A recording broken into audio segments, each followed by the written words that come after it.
Coffee ಬೇರೆ ಬಿಡಿತಲ್ವಾ coffee ಬಿಡಿತಲ್ಲ ನೀವು ಮಾಡ್ಕೊಡ್ತೇನೆ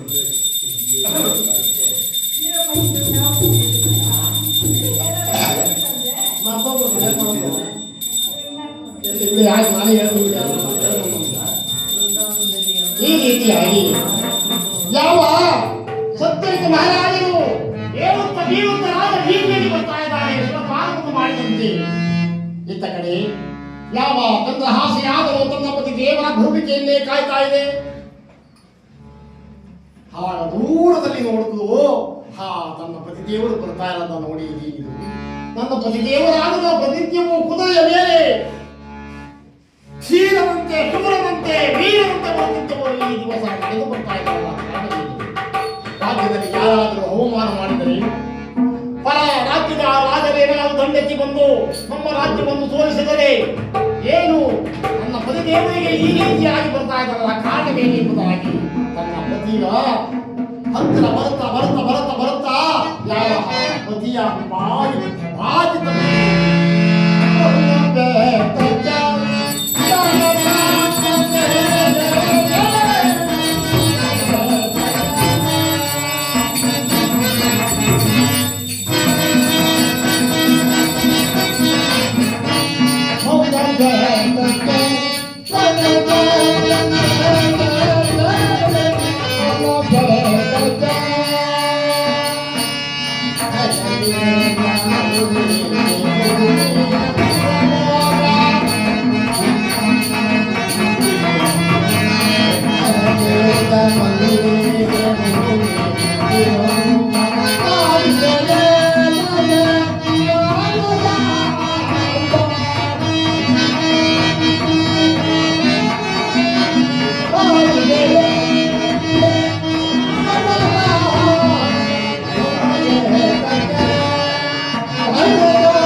ತನ್ನ ಪತಿದೇವರ ಬರುವಿಕೆಯನ್ನು ಕಂಡು ಹೋಗಿ ಮಹತಾಗಿ ತನ್ನ ಪತಿಯನ್ನ ಪಾಟಿ ತಪ್ಪಿ ಕೇಳ್ತಾನೆ, ಸ್ವಾಮಿ ಪ್ರಾಣಮಿತ್ರ ಪ್ರಾಣಕಾಂತ ಪ್ರಾಣವಲ್ಲದ ಪ್ರಾಣನಾಥ, ಇದೇನಿದು ಪ್ರತಿನಿತ್ಯವೂ ನೀವು ಕುದುರೆಯ ಮೇಲೆ ಸವಾರಿಯನ್ನು ಮಾಡುತ್ತಾ ಬರ್ತಿದ್ದವರು ಈ ದಿವಸ ದಾರಿಯಲ್ಲಿ ಏಳುತ್ತಾ ಬೀಳುತ್ತಾ ತಡವರಿಸುತ್ತಾ ನಡೆದು ಬರ್ತಾ ಇದ್ದಿರಲ್ಲ ಕಾರಣ ಎಂಬುದಾಗಿ ಯಾವಾಗ ಕೇಳೋಣ. ಯಾವ ಈ ಚಂದ್ರಹಾಸಿಗೆ ಈ ದಿವಸ ರಾಜಸಭೆಯಲ್ಲಿ ನವಗ್ರಹಗಳ ಬಗ್ಗೆ ಚರ್ಚೆಯನ್ನು ಮಾಡುತ್ತಿರಬೇಕಾದರೆ ಯಾವ ಸೂರ್ಯಪುತ್ರ ಭಾಸ್ಕರತನೆಯ ಛಾಯಾಸುತನಾದ ಶಿವದೇವರನ್ನು ನಾನು ನಿಂದಿಸಿ ಅಪಹಾಸ್ಯ ಮಾಡಿ ಆದರೂ ಶಾಪಕ್ಕೆ ಬಲಿಯಾಗಿ ಹೇ ದೇವಿ ನಾನು ಈ ದಿವಸ ನಡೆದು ಬರ್ತಾ ಆಗ ಯಾವ ಮಡದಿ ಚಂದ್ರಹಾಸೆ ತನ್ನ ಗಂಡನಿಗೆ ಹೇಳ್ತಾ ಇದೆ, ಸ್ವಾಮಿ ಶನಿದೇವರು ನಮ್ಮನ್ನ ಏನು ಮಾಡಬಲ್ಲರು, ಬನ್ನಿ ನಮ್ಮ ಕುಲದೇವರಾದಂತಹ ಶ್ರೀಮನ್ನಾರಾಯಣನ ದೇಗುಲಕ್ಕೆ ಹೋಗಿ ನಮ್ಮ ಕುಲದೇವರಾದಂತಹ ಶ್ರೀಹರಿಯನ್ನ ಬೇಡಿ ಪ್ರಾರ್ಥನೆ ಮಾಡಿ ನಮ್ಮ ಕಷ್ಟ ಪರಿಹಾರ ಮಾಡಿಕೊಳ್ಳೋಣ ಎಂಬುದಾಗಿ ಹೇಳಿ ಯಾವ ಸತಿಪತಿಯರಿರುವರು ಅಂದು ನಾನಾ ಊಟ ಉಪಚಾರವನ್ನು ಮುಗಿಸಿ ಬಂಗಾರದ ತಟ್ಟೆಯಲ್ಲಿ ಪೂಜಾ ಸಾಮಗ್ರಿಗಳನ್ನು ಹಿಡಿದು ಯಾವ ಉದ್ಯಾನವನದಲ್ಲಿರ್ತಕ್ಕಂತಹ ಶ್ರೀಮನ್ನಾರಾಯಣನ ದೇಗುಲಕ್ಕೆ ಬಂದು ಯಾವ ಪರಮಾತ್ಮನ ಬೇಡಿ ಭಕ್ತಿಯಿಂದ ಬೇಡಿಕೊಳ್ಳುತ್ತಾ ಪುರಸ್ಕಾರವನ್ನು ಮಾಡುತ್ತಾ ಧ್ಯಾನವಂತರಾಗಿದ್ದಾರೆ. ಆಡಿ ಸ್ವಾಮಿ ಯಾವುದು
ಬಿದ್ದೋಗ್ಬಿಡ್ತದೆ ಅಂತ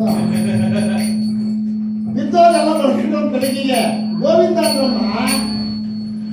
ಗೋಲಮಾದ ವಿಪತ್ತನ್ನ ಪಾರು ಮಾಡುತ್ತಂದೆ ದೇವ ಅಂತ ಗೋವಿಂದ ಅಂತ ಅರ್ಥ. ಈ ರೀತಿಯಾಗಿ ಉದ್ಯಾನವನದಲ್ಲಿ ಯಾವಾಹ ಶ್ರೀಹರಿಯ ದೇಗುಲದಲ್ಲಿ ಬಹಳ ಭಯಭಕ್ತಿಯಿಂದ ಸ್ನಾನ ಮಣಿಗಳಿಂದ ಜಪತಪಗಳಿಂದ ಪೂಜೆ ಪುರಸ್ಕಾರಗಳಿಂದ ವೈಕುಂಠನಾಥನಾದಂತ ಶ್ರೀಮನ್ನಾರಾಯಣನನ್ನ ಬೇಡುತ್ತಿರಲಿ.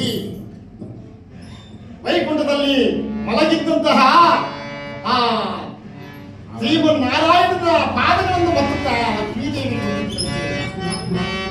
ಇಲ್ಲಿ ಹಾಕಿರ್ತಕ್ಕಂಥ ಪುಷ್ಪಗಳು ಆ ನಾರಾಯಣ ಪಾದದಲ್ಲಿ ಲಕ್ಷ್ಮೀದೇವಿ ಕೇಳಿದ್ರು, ಸ್ವಾಮಿ ಏನಿದು ನಿಮ್ಮ ಲೀಲೆ? ನನ್ನ ಭಕ್ತನಾದಂತಹ ಆ ಗೋವಿಂದ ಶರ್ಮ ಮಹಾರಾಜನ ಏಕೈಕ ಪುತ್ರನಾದಂತಹ ಆ ಶನಿ ಪ್ರಭಾವಕ್ಕೆ ಒಳಗಾಗಿ ನನ್ನನ್ನು ಧ್ಯಾನ ಮಾಡಿ ಕರೀತಾ ಇದ್ದಾನೆ. ನಾನು ಹೋಗಿ ಏನೆಂಬುದಾಗಿ ಹೇಳಿದೆ ದೇವಿ. ಸ್ವಾಮಿ, ಕಷ್ಟದಲ್ಲಿ ಇರೋರಿಗೆ ಸಹಾಯ ಮಾಡೋದೇ ಅಲ್ವಾ ನಮ್ಮ ಕರ್ತವ್ಯ. ನಡೀರಿ ಸ್ವಾಮಿ, ನಡೀರಿ ಹೋಗ್ಬಿಟ್ಟು ಬರೋಣ ಎಂಬುದಾಗಿ ಯಾವ ಲಕ್ಷ್ಮೀದೇವಿಯ ಕೃಪಾ ಕಟಾಕ್ಷದಿಂದ ಯಾವ ಶ್ರೀಮನ್ನಾರಾಯಣನಾದರೂ ಉದ್ಯಾನವನದಲ್ಲಿರ್ತಕ್ಕಂಥ ಶ್ರೀಮನ್ನಾರಾಯಣ ದೇವರಲ್ಲಿ ಲಕ್ಷ್ಮೀರವರ ಸಮೇತನಾಗಿ ತಟ್ಟಿನ ಪ್ರತ್ಯಕ್ಷರಾಗಿದ್ದಾನೆ. ಏ ಕಂದ ಕುಮಾರ, ಯಾವಕ್ಕೋಸ್ಕರವಾಗಿ ನೀವು ಕಾರಣದಿಂದ ಭ್ರಮಾಡ್ತಾ ಇದ್ದೀರಾ? ಕಾರಣವೇನು? ಯಾವ ರಾಜ ಸ್ಥಾನದಲ್ಲಿ ನಡೆದ ಎಲ್ಲ ವಿಚಾರವನ್ನು ಸವಿಸ್ತಾರವಾಗಿ ಯಾವ ಶ್ರೀಮನ್ನಾರಾಯಣನಿಗೆ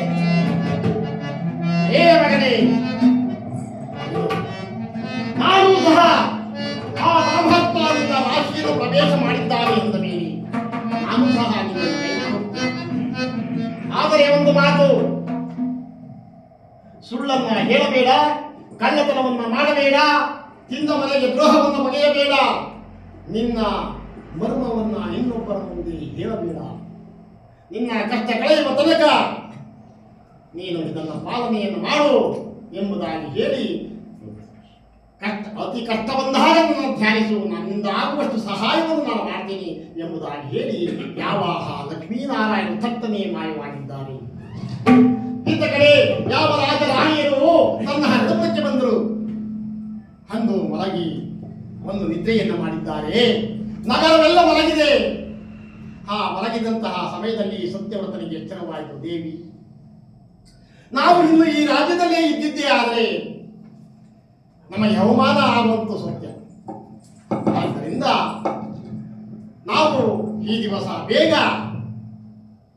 ಪುರವನ್ನು ಬಿಟ್ಟು ಹೋಗೋಣ ಎಂಬುದಾಗಿ ಯಾವಾಗ ಹೇಳಿದಿ, ಆಗ ಯಾವ ಈ ಮಹತಾಯಿ ಈ ಅಮಾವಾಸ್ಯೆಯ ಕತ್ತಲಲ್ಲಿ ನಾವು ಹೋಗಿ ಏನು ಮಾಡೋದು ಬೇಡರಿ, ಇವತ್ತು ಬಿಟ್ಬಿಡೋಣ, ನಾಳೆ ಹೋಗೋಣ ಎಂಬುದಾಗಿ ಯಾವಾಗ ಹೇಳಿದಿ, ರಾಣಿಯ ಮಾತಿನಂತೆ ರಾಜನು ಸಹ ತನ್ನ ಅಂತಃಪುರದಲ್ಲಿ ಮಲಗಿ ನಿದ್ದೆಯನ್ನು ಮಾಡತಕ್ಕಂತಹ ಸಮಯ. ಪರಮಾತ್ಮನ ಪ್ರೇರಣೆಯಿಂದ ಯಾವ ಮಹಾರಾಣಿಗೆ ಒಂದು ದುಸ್ವಪ್ನ ಇದ್ದೀನಿ. ಸಹಿಸೇನೋ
ಮಾಡ್ತಾ ಇರಲ್ಲ, ಪರಮಾತ್ಮನ ಪ್ರೇರಣೆಯಿಂದ ಯಾವ ಮಧುರತಾ ಶಿರೋಮಣಿಯ ಕನಸಿನಲ್ಲಿ ಹೋಗಿ ಕಾಣಿಸಿಕೊಂಡು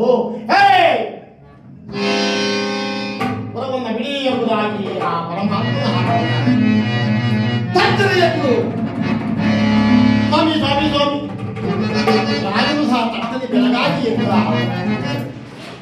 ಏನು ದೇವಿ ಸ್ವಾಮಿ, ನಾನು ಘೋರವಾದ ಕನಸನ್ನು ಕೇಳಿದೆ ಸ್ವಾಮಿ. ದೇವಿ, ನಾವಿನ್ನದಿರುವುದು ನಮಗೆ ಒಳ್ಳೆಯ ಉಳಿತಲ್ಲ. ನಡೆ ಹೋಗೋಣ. ನಾವು ನಮ್ಮ ಪ್ರಯಾಣಕ್ಕೆ ಬೇಕಾದಂತ ಗಂಟು ಮೂಟೆಗಳನ್ನ ಸಿದ್ಧಪಡಿಸು. ನಾನು ಅಶ್ವಾಲಯಕ್ಕೆ ಹೋಗಿ ನಮಗೆ ಪ್ರಯಾಣಕ್ಕೆ ತಕ್ಕನಾದ ಹಸುವನ್ನ ಹಿಡಿತರ್ತೇನೆ ಎಂಬುದಾಗಿ ಹೇಳಿ ಯಾವ ಸತ್ಯವ್ರತ ಮಹಾರಾಜರು ಅಶ್ವಾಲಯದ ಕಡೆ ಪ್ರಯಾಣವನ್ನು ಬೆಳೆಸಿದ್ದಾರೆ. ಇತ್ತ ಕಡೆ ಚಂದ್ರಹಾಸಿಯಾದರು ಪ್ರಯಾಣಕ್ಕೆ ಬೇಕಾದಂತಹ ಗಂಟು ಮೂಟೆಗಳನ್ನ ಕಟ್ಟಿ ಸಿದ್ಧಪಡಿಸಿ ರೆಡಿಯಾಗಿ ಕೂತಿದೆ. ಯಾವ ವೇಳೆಗೆ ಯಾವ ಶ್ರೀ ಪರಮಾತ್ಮ ಮಾಯದ ದುರ್ಗವನ್ನ ಅಶ್ವಾಲಯದಲ್ಲಿ ಮೊಟ್ಟಮೊದಲನಾಗಿ ಕಟ್ಟಿದರು. ನೀನು ಏರುತ್ತಿರುವುದು ಕುದುರೆಯಲ್ಲ, ನನ್ನ ಮನಸ್ಸನ್ನ. ಇದು ಇನ್ನು ಮುಂದೆ ನಿನಗೆ ನೋಡು ಯಾವ ರೀತಿಯಾಗಿ ಕಷ್ಟಗಳು ಬಂದೊದಗುತ್ತವೆ ನೋಡು ಎಂಬುದಾಗಿ ಹೇಳಿ ಯಾವ ಆ ಅಶ್ವವನ್ನ ಕಟ್ಟಿ ಆ ಪಕ್ಕದಲ್ಲೇ ನಿಂತು ಆಶೀರ್ವಾದವನ್ನು ಮಾಡ್ತಾ ಇದ್ದಾರೆ. ಆ ವೇಳೆಗೆ ಸರಿಯಾಗಿ ಸತ್ಯವ್ರತ ಮಹಾರಾಜನಾದರು ಅಶ್ವಾಲಯಕ್ಕೆ ಬಂದು ಸುತ್ತಲೂ ನೋಡ್ಕೊಂಡು ಬಂದರು. ಆದರೆ ಮೊಟ್ಟ ಮೊದಲಕ್ಕೆ ನಿಂತಿರ್ತಕ್ಕಂಥ ಕುದುರೆಯನ್ನು ನೋಡಿ ಬಹಳ ಆಶ್ಚರ್ಯವಾಯಿತು, ಬಹಳ ಸಂತೋಷವಾಯಿತು. ಆಗ ಆ ಕುದುರೆಯನ್ನು ಹಿಡಿದು ಆ ಅಂತಃಪುರಕ್ಕೆ ತಂದು ಯಾವ ರಾಣಿಯನ್ನ ಕುಳ್ಳಿರಿಸಿಕೊಂಡು ಪ್ರಯಾಣಕ್ಕೆ ಬೇಕಾದ ಸಾಮಗ್ರಿಗಳನ್ನು ಕುದುರೆಯ ಮೇಲೆ ಹಾಕಿಕೊಂಡು ಅಂದ ಕುದುರೆ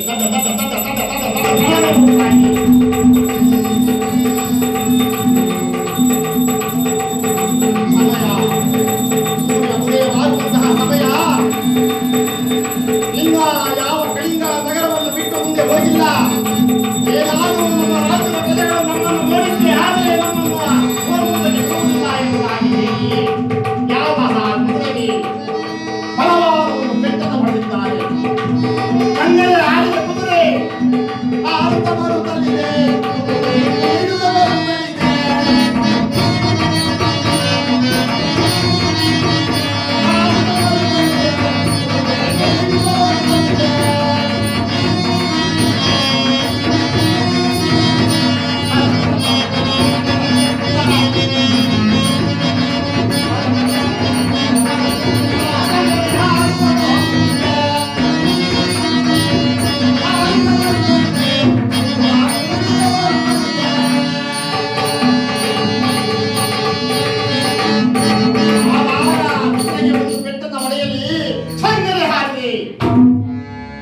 ಭೂಮಿಯಿಂದ ಆಕಾಶ ಮಾರ್ಗವಾಗಿ ಬರ ಬರ ಬರ ಬರ ಎಂಬುದಾಗಿ ಹೋಗುತ್ತಾ ಹೋಗುತ್ತಾ ಹೋಗುತ್ತಾ ಹೋಗುತ್ತಾ ಸಾವಿರಾರು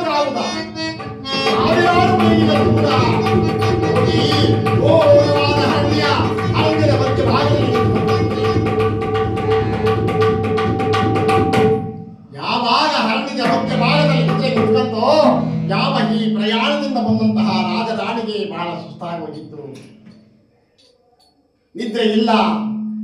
ಆ ಕುದುರೆಯನ್ನ ಒಂದು ಗಿಡಕ್ಕೆ ಕಟ್ಟಿ ತಾವು ತಂದಂತಹ ಗಂಟು ಮೂಟೆಗಳನ್ನ ತಲೆದಿಂಬನ್ನಾಗಿರಿಸಿಕೊಂಡು ಪಕ್ಕದಲ್ಲಿ ಹರಿಯತಕ್ಕಂತ ನೀರಿನಲ್ಲಿ ಸ್ನಾನವನ್ನು ಮಾಡಿ ಜಲ ಸೇವನೆಯನ್ನು ಮಾಡಿ ಬಂದು ಆ ಮರದ ಗಂಟು ಮೂಟೆಯ ಮೇಲೆ ತಲೆಯನ್ನಿಟ್ಟು ಮಲಗಿದ್ದಾರೆ.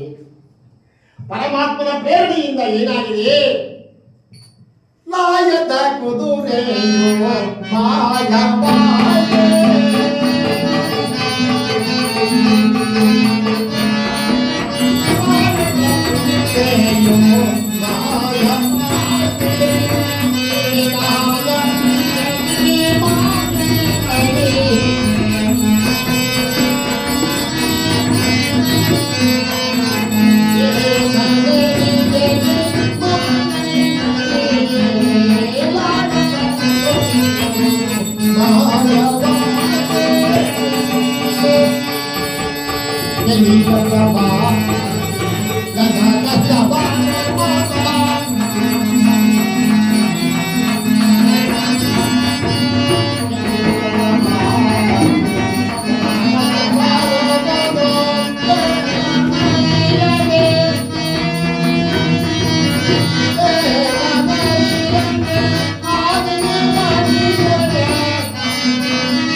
ದಾಸಿಯಾಗಿ ಯಾವ ಈ ಪರಮಾತ್ಮನ ಪ್ರೇರಣೆಯಿಂದ ಹೊತ್ತು ತಂದಂತಹ ಹಸುವ ಮಾಯವಾಗಿದೆ. ಕಟ್ಟಿಕೊಂಡು ಬಂದಂತಹ ಗಂಟು ಮೂಟೆಗಳು ಮಾಯವಾಗಿವೆ. ಇತ್ತ ಕಡೆ ಯಾವ ಸೂರ್ಯದೇವನಾದರೂ ಪಶ್ಚಿಮಾಂಬುದಿಯಲ್ಲಿ ಮುಳುಗಿದಂತಹ ಸೂರ್ಯದೇವ ಪೂರ್ವಾಂಬುದಿಯಲ್ಲಿ ಹುಟ್ಟಿ ಬರ್ತಾ ಇದ್ದಾನೆ. ಹಕ್ಕಿಗಳ ಕಿರಿಕಿರಿನಾದ, ಚಳಿ, ಘೋರವಾದ ಮೃಗಗಳ ಅರ್ಚನೆ, ಗರ್ಜನೆ ಇವುಗಳನ್ನು ನೋಡಿದ ರಾಜರಾಣಿಯರು ಬೆಕ್ಕದ ಬೆರಗಾಗಿ ಭಯದಿಂದ ಎದ್ದು ಕುಳಿತಿದ್ದಾರೆ. ಎದ್ದು ಕುಳಿತು ನೋಡ್ತಾ ಇದ್ದಾರೆ ಸುತ್ತಲೂ. ರಾತ್ರಿ ಬಂದಾಗ ಹರಿಯುವಂತಹ ನದಿ ಮಾಯವಾಗಿದೆ. ಹೊತ್ತು ತಂದ ಕುದುರೆ ಮಾಯವಾಗಿದೆ. ಗಂಟು ಮೂಟೆಗಳು ಮಾಯವಾಗಿವೆ. ವಿಚಿತ್ರ. ಗೆಡ್ಡೆ ಗೆಣಸುಗಳನ್ನು ತಿನ್ನುತ್ತಾ ಯಾವ ಕುದುರೆಯನ್ನು ಹುಡುಕುತ್ತಾ ರಾಜರಾಣಿಯರ ಗಾಡಿಯಲ್ಲಿ ಅಲೆದಾಡುತ್ತಾ ಕಲ್ಲು ಮುಳ್ಳುಗಳನ್ನು ಮುರಿಯುತ್ತಾ ಓಡಾಡುತ್ತಾ ಬಾಡಿನಲ್ಲಿ ಹರಿದಾಡ್ತಾ ಇದ್ದಾರೆ. ಯಾವ ಈ ಚಂದ್ರಹಾಸಿಗಾದರೂ ನಮ್ಮ ಮಾತು ಕರ್ಕಿಣಿ ನಡೆಯಲಾರದೆ ಕಾಲುಗಳು ಸೋತು ಕಲ್ಲು ಮುಳ್ಳುಗಳನ್ನು ತುಳಿಯುತ್ತಾ ರಕ್ತದಾಳಿಯನ್ನು ಸುರಿಸುತ್ತಾ ಯಾವ ಈ ಚಂದ್ರಹಾಸಿಗಾದರೂ ಸ್ವಾಮಿ ನಾನಿನ್ನು ನಡೆಯಲಾರೆ ಸ್ವಾಮಿ. ಪ್ರಾಣಕಾಂತ, ಪ್ರಾಣವಲ್ಲಭ, ಪ್ರಾಣೇಶ್ವರ, ನಾನಿನ್ನು ನಡೆಯಲಾರೆ ಸ್ವಾಮಿ. ಸ್ವಾಮಿ, ನನಗೆ ಬಹಳ ಬಾಯಾರಿಕೆಯಾಗಿದೆ. ಎಲ್ಲಿಯಾದರೂ ಕುಡಿಯಲು ಸ್ವಲ್ಪ ಜಲವನ್ನು ತಂದು ಕೊಡ್ತೀರಾ ಎಂಬುದಾಗಿ ಯಾವಾಗ ಹೇಳೋಣ? ಆ ಮಹಾರಾಜ ತನ್ನ ಪತ್ನಿಯಾದ ಚಂದ್ರಹಾಸೆಯ ಮುಂದೆ ಏನೆಂಬುದಾಗಿ ಹೇಳ್ತಾ ಇದ್ದಾರಪ್ಪ ಅಂದ್ರೆ, ರಾಜ್ಯಭೋಗ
ಪ್ರಾಣಕಾಂತಿ, ಪ್ರಾಣವಲ್ಲವೇ, ನಾನು ರಾಜನಾಗಿದ್ದಂತಹ ಸಮಯದಲ್ಲಿ ರಾಜಾ ಸ್ಥಾನದಲ್ಲಿ ನಮಗೆ ನಿನಗೆ ಎಷ್ಟೋ ಜನ ದಾಸಿಯರು ಹಾಳು ಕಾಳುಗಳು ನಮ್ಮ ಸೇವೆಯನ್ನು ಮಾಡ್ತಾ ಇದ್ದರು. ಈ ದಿವಸ ನಮಗೆ ಯಾರೂ ಗತಿ ಇಲ್ಲ. ನಾವೇ ನಮ್ಮ ಕೆಲಸ ಕಾರ್ಯಗಳನ್ನು ಮಾಡಿಕೊಳ್ಳಬೇಕು. ನಮ್ಮ ವಿಧಿ ಬರಹ ಯಾವ ರೀತಿ ಇದೆ ನೋಡು ಏ ದೇವಿ ಎಂಬುದಾಗಿ ಯಾವ ಈ ಸತ್ಯವ್ರತ ಮಹಾರಾಜರಾದರು.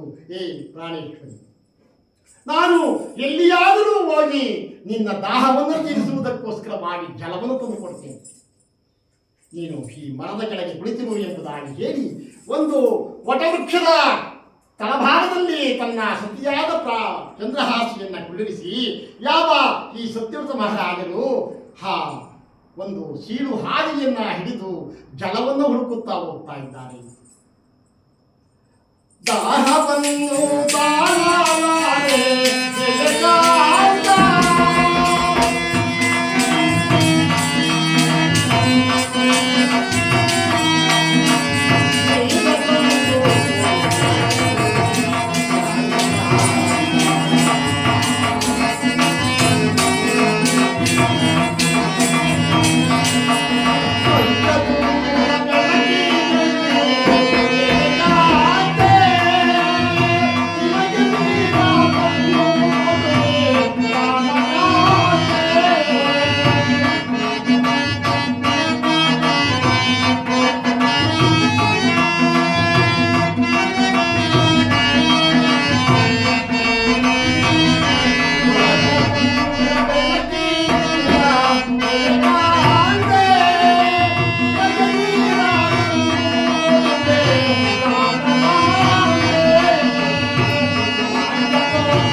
ಪ್ರಾಣವಲ್ಲವೇ ಪ್ರಾಣೇಶ್ವರಿ, ಈ ವಜ್ರದ ಹುಂಗುರದ ಬೆಳಕಿನ ಸಹಾಯದಿಂದ ಈ ಅಮಾವಾಸ್ಯೆಯ ಕತ್ತಲ್ಲಿ ಎಲ್ಲಿಯಾದರೂ ನಿನಗೆ ಛಲವನ್ನು ಹುಡುಕಿ ತಂದು ನಾನು ಹೇಳಿದ ಕುಳ್ಳಿರಿಸಿದ ಈ ಜಾಗವನ್ನು ಬಿಟ್ಟು ನೀನು ಎಲ್ಲೂ ಹೋಗಬೇಡ ಎಂಬುದಾಗಿ ಯಾವ ತನ್ನ ಸತಿಯಾದಂಥ ಮಡದಿಯಾಂತ ಚಂದ್ರಹಾಸಿಯನ್ನ ಒಂದು ವಟವೃಕ್ಷದ ಕೆಳಗೆ ಕುಳ್ಳಿರಿಸಿ ಯಾವ ಸತ್ಯವ್ರತ ಮಹಾರಾಜರು ಕಾಡಿನಲ್ಲಿ ಜಲವನ್ನ ನೀರನ್ನು ಹುಡುಕುತ್ತಾ ಹೋಗ್ತಾ ಇದ್ದಾರೆ.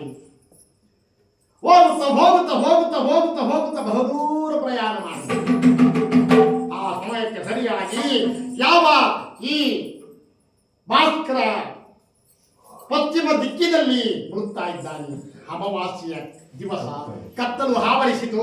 ಹೋಗುತ್ತಾ ಹೋಗುತ್ತಾ ಹೋಗುತ್ತಾ ಬಹುದೂರ ಪ್ರಯಾಣವನ್ನು ಮಾಡಿದಂತಹ ಯಾವ ಸತ್ಯವ್ರತ ಜಲ ಎಲ್ಲೂ ಸಿಕ್ಕದೆ ಹೋದ ಕಾರಣ ಯಾವ ಗಂಗಾದೇವಿಯನ್ನ ಯಾವ ರೀತಿಯಾಗಿ ಕರಿತಾ ಇದ್ದಾನಪ್ಪ ಅಂದ್ರೆ ಗಂಗೆ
ತನ್ನ ಮುದ್ರೆ ಉಂಗುರದ ಬೆಳಕಿನ ಸಹಾಯದಿಂದ ಜಲವನ್ನು ಹುಡುಕುತ್ತಾ ಹೋಗ್ತಾ ಇದ್ದಾರೆ. ಯಾವ ಈ ಪರಮಾತ್ಮನ ಪ್ರೇರಣೆಯಿಂದ ನವದ್ಮಾನಸು ತುಂಬಿದಂತ ಗರ್ಭಿಣಿಯನ್ನ ಒಂದು ವಟವೃಕ್ಷದ ಕೆಳಗೆ ಕುಳಿಸಿ ಹೋಗಿದ್ರಲ್ಲ ಸತ್ಯವತ ಮಹಾರಾಜರು. ಈ ಪರಮಾತ್ಮ ಹೇಳನೆ ಮಾಡಿ, ಏ ಸತ್ಯವ್ರತ, ಇದೇ ಸರಿಯಾದ ತಕ್ಕನಾದ ಸಮಯ, ನಿಮ್ಮ ಸತಿಪತಿಯಲ್ಲಿರುವನ್ನು ಇಬ್ಬಾರ ಮಾಡುವುದಕ್ಕೆ ಇದೇ ಸಮಯ ಎಂಬುದಾಗಿ ತಿಳಿದಂತ ಈ ಮಹಾನುಭಾವ ಕಲಿಪುರುಷನಾದರು ಘೋರ ಭಾವ, ಭಯಂಕರ ಭಾವ,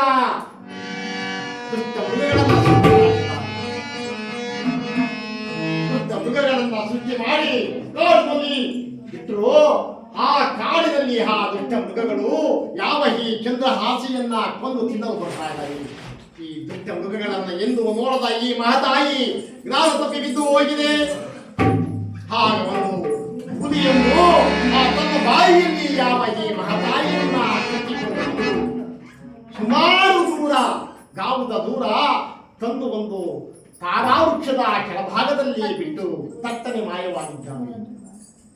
ಇತ್ತ ಕಡೆ ಯಾವ ಈ ಸತ್ಯವ್ರತ ಮಹಾರಾಜರು ಆ ಮುದ್ರೆ ಯುಂಗುರದ ಬೆಳಕಿನ ಸಹಾಯದಿಂದ ಹೋಗ್ತಾ ಇದ್ರು, ನೀರನ್ನು ಹುಡುಕುತ್ತಾ ಹೋಗ್ತಾ ಇದ್ದಾರೆ. ಇತ್ತ ಕಡೆ ಯಾವ ಈ ಚಂದ್ರಹಾಸಿಯಾದರು ಆ ಬ್ರಾಹ್ಮಣನ ವೇಷದಲ್ಲಿ ಬಂದು ಪರಮಾತ್ಮ ಯಾವ ಈ ಮಹತಾಯಿಗೆ ಎಕ್ಕರದಿಂದ ಮೇಲೆ ಬಿಡಿಸಿದ್ದಾರೆ. ಆಗ ಪರಪುರುಷನನ್ನ ನೋಡಿದ ಈ ಮಹತಾಯಿ, ಸ್ವಾಮಿ ಸ್ವಾಮಿ ತಾವ್ಯಾರು ಎಂದಾಗ ಯಾವ ಈ ಬ್ರಾಹ್ಮಣ ಹೊತ್ತವರು, ಅಮ್ಮ ನಾನಾದರೂ ದಾರಿಕಾರಕಂ ತಾಯಿ, ಘೋರವಾದ ಒಂದು ಕಾಡು ಮೃಗ ಹುಲಿಯನ್ನು ನಿನ್ನನ್ನು ಕೊಂದು ತಿನ್ನುತ್ತಾ ಇತ್ತು, ಅದನ್ನ ನಾನು ಬಿಡಿಸಿ ನಿನ್ನನ್ನು ರಕ್ಷಿಸಿದೆ ತಾಯಿ, ನನಗೇನಾದರೂ ದಾನವನ್ನು ಕೊಡು ತಾಯಿ. ನೋಡಿ ಪರಮಾತ್ಮ ಆ ಕಡು ಕಾಡಿನಲ್ಲಿ ಏನು ಇಲ್ಲದ ಪಾದಹೆಜ್ಜೆಯಾದ ಈ ಭದ್ರತಾ ಶಿರೋಮಣಿ ಚಂದ್ರಹಾಸಿಯ ಬಳಿ ದಾನವನ್ನು ಕೇಳ್ತಾ ಇದ್ದಾರೆ. ಯಾವ ಈ ಚಂದ್ರಹಾಸಿಯಾದರೂ ಮನನೊಂದು, ಹೇ ದೇವ, ಹೇ ಸೂರ್ಯದೇವ, ಕುಲದೇವ, ಶ್ರೀಮನ್ನಾರಾಯಣ, ಕೈಲಾಸವಾಸ, ಹೇ ಪರಮೇಶ್ವರ, ನಾನು ರಾಜ್ಯದಲ್ಲೇ ಇದ್ದಿದ್ದೆ, ಆದರೆ ಯಾರಾದರೂ ದಾನ ಧರ್ಮಗಳನ್ನು ಕೇಳಿದ್ದೆ, ಹಾಗಿದ್ದರೆ ಯಾವ ಗೂಡೆಗಳಲ್ಲಿ ಮರಗಳಲ್ಲಿ ತುಂಬಿ ತುಂಬಿ ತುಂಬಿ ತುಂಬಿ ದಾನವನ್ನು ಕೊಡ್ತಾ ಇದ್ದೆ. ಏನ ವಜ್ರ ವೈಡೂರ್ಯ ಮುತ್ತು ರತ್ನ ಧನಕೇಂದ್ರಗಳನ್ನ ದಾನವನ್ನಾಗಿ ಕೊಡ್ತಾ ಇದ್ದೆ. ಈ ಕಾಡಿನಲ್ಲಿ ಏನು ಇಲ್ಲದೆ ಈ ಪರದೇಶಿಯಿಂದ ನಾನು ಏನು ದಾನವನ್ನು ಕೊಡಿ, ಏ ಶ್ರೀಹರಿ ಎಂಬುದಾಗಿ ಗೋಳಹಾಡುತ್ತಾ ತನ್ನ ಎರಡು ನೇತ್ರಗಳಲ್ಲಿ ನೀರನ್ನು ಬರೆಸಿಕೊಳ್ಳಲು ಹೋದಾಗ ಆ ಮೂಗಿನಲ್ಲಿ ಆ ಮುತ್ತಿನ ಮೂಗುತಿ ಆ ಕೈಗೆ ಸಿಕ್ಕಿದೆ ಎತ್ತಿ. ಯಾವ ಈ ಮಹತಾಯಿ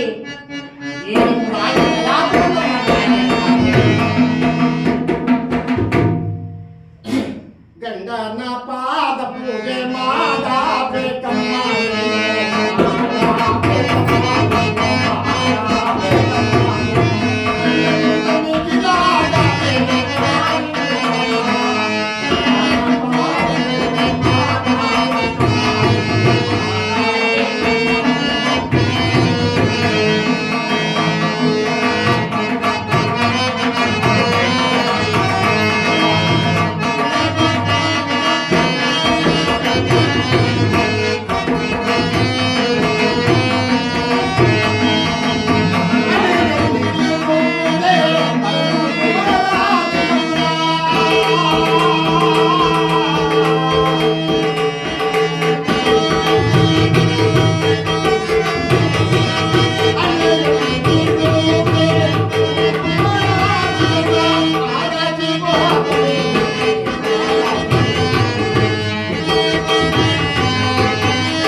ಚಂದ್ರಹಾಸಿಯಾದರು. ಶ್ರೀಮನ್ನಾರಾಯಣನ ಧ್ಯಾನವನ್ನ ಮಾಡುತ್ತಾ, ಕೈಲಾಸ ವಾಸನಾದ ಪರಮೇಶ್ವರನ ಧ್ಯಾನವನ್ನ ಮಾಡುತ್ತಾ, ತನ್ನ ಎರಡು ಕೈಗಳಲ್ಲಿ ನೇತ್ರದಲ್ಲಿ ಧಾರಾಕಾರವಾಗಿ ತುಳಿಯತಕ್ಕಂತಹ ಕಣ್ಣೀರಿನ ಧಾರೆಯನ್ನ ಒರೆಸಿಕೊಂಡು ಹೋದಾಗ ಆ ಮೂಗಲ್ಲಿ ತವರಿನಲ್ಲಿ ಕೊಟ್ಟಂತಹ ಮೂಗುತಿ ಆ ಕೈಗೆ ತಡವರಿಸಿದೆ. ಆಗ ತನ್ನ ಪತಿಯನ್ನ ನೆನೆದು, ಕುಲದೇವನನ್ನ ನೆನೆದು, ತ್ರಿಮೂರ್ತಿಗಳನ್ನ ನೆನೆದು, ಕೈಲಾಸವಾಸನಾದ ಶಂಕರನನ್ನ ನೆನೆದು ತನ್ನ ಸೆರಗಿನ ಮಳೆಯಿಂದ ಯಾವ ಮೂಗಿನ ಲತ್ತನ್ನ ಕಳಚಿ ಬ್ರಾಹ್ಮಣರಿಗೆ ದಾನವನ್ನು ಕೊಟ್ಟಿದೆ. ಯಾವ ಪರಮಾತ್ಮನಾದವರೇ ಚಂದ್ರಹಾಸಿ, ಇಂತಹ ಕಾಡಿನಲ್ಲಿಯೂ ನಿನ್ನ ಪತಿವ್ರತಾ ಸ್ಥಾನವನ್ನ ನೀನು ಕಾಪಾಡಿಕೊಂಡೆಯಲ್ಲ. ಇದರಲ್ಲಿ ಮುಂದೊಂದು ದಿವಸ ನಿನಗೆ ಯಾವ ರೀತಿಯಾದ ಕಷ್ಟವನ್ನ ಕೊಡ್ತೀನಿ ನೋಡು ಎಂಬುದಾಗಿ ಹೇಳಿ ಸ್ವಲ್ಪ ದೂರ ಹೋಗುವಂತೆ ನಟಿಸಿ ಹತ್ತನೆ ಮಾಡುವ ಯಾವ ಸತ್ಯವ್ರತ ಮಹಾರಾಜರು ಜಲವನ್ನು ತರುವ ಹುಡುಕುತ್ತಾ ಹೋಗ್ತಿದ್ರಲ್ಲ, ಪರಮಾತ್ಮನ ಪ್ರೇರಣೆಯಿಂದ ಒಂದು ಮಾಯಾಜಲ ಮಾಯಾ ಕಳಾ ನಿರ್ಮಾಣವಾಗಿದೆ. ನೀರು ಜುಳು ಜುಳು ಜುಳು ಜುಳುಗೆ ಹರಿದು ಹೋಗ್ತಾ ಇದೆ. ಬಹಳ ಸಂತೋಷವಾಗಿದೆ. ನನ್ನ ಹೆಂಡತಿಗೆ ಜಲವನ್ನ ನಾನು ತೆಗೆದುಕೊಂಡು ಹೋಗಿ ಬಿಡಿಸಿ ನನ್ನ ಪತ್ನಿಯ ಜೀವವನ್ನು ನಾನು ಕಾಪಾಡಬೇಕೆಂಬುದಾಗಿ ಸತ್ಯವ್ರತ ಮಹಾರಾಜರು ಕೊಳದಲ್ಲಿ ಹಿಡಿತಾ ಇದ್ದಾರೆ. ಯೋಚನೆ ಮಾಡಿದರು, ನಾನು ಬಂದಿದ್ದು ಈ ಮುದ್ರೆ ಯುಂಗರದ ಬೆಳಕಿನ ಸಹಾಯದಿಂದ ಬಂದಿದ್ದು. ಏನಾದರೂ ಈ ಮುದ್ರೆ ಯುಂಗವನ್ನ ನೀರಿನಲ್ಲಿ ಹತ್ತಿದಾಗ ಬೆಳಕು ಎಲ್ಲಿ ಕಾಣಿಸುವುದಿಲ್ಲವೋ ಏನೋ ಎಂಬುದಾಗಿ ಮುದ್ರೆ ಯುಂಗರವನ್ನ ಕಳಚಿ ದಡದ ಮೇಲಿಟ್ಟು ಅಲ್ಲೇ ಪಕ್ಕದಲ್ಲಿ ಇರತಕ್ಕಂಥ ಕಮಲದ ಎಲೆಗಳಿಂದ ದೊಪ್ಪೆಯನ್ನಾಗಿ ಮಾಡಿಕೊಂಡು ಕೊಳದಲ್ಲಿ ಹಿಡಿದು ನೀರನ್ನು ತುಂಬಿ ಮೇಲೆ ಬರ್ತಾ ಇದ್ದಾರೆ. ಯಾವ ಈ ಪರಮಾತ್ಮನ ಪ್ರೇರಣೆಯಿಂದ ಸುಂಟದ ಗಾಳಿ ಬೀಸುತ್ತಾ ಮುದ್ರೆ ಯುಂಗುರ ಹಿಡಿದ್ರಲ್ಲ, ಮುದ್ರೆ ಯುಂಗುರವನ್ನ ಥಟ್ಟನೆ ನೀರಿನೊಳಗೆ ಮುಳುಗಿಸಿ ಮಾಯವಾಯಿ. ಆಗ ಹೇ ಪರಮಾತ್ಮ, ಹೇ ದೇವ, ಹೇ ದೇವ, ಹೇ ಗಿರಿದೇವ, ನಾನು ಕ್ಷಣಕಾಲ ಸಿಂಹಾಸನದ ಮೇಲೆ ಕುಳಿತು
ಘನವನ್ನು ತರ್ತಾ ಇದ್ರಲ್ಲ, ಹೋಗುವಂತಹ ದಾರಿಯೇ ಒಂದಾಗಿದೆ, ಬರುವಂತಹ ದಾರಿಯೇ ಒಂದಾಗಿ ದಾರಿ ತಪ್ಪಿದೆ.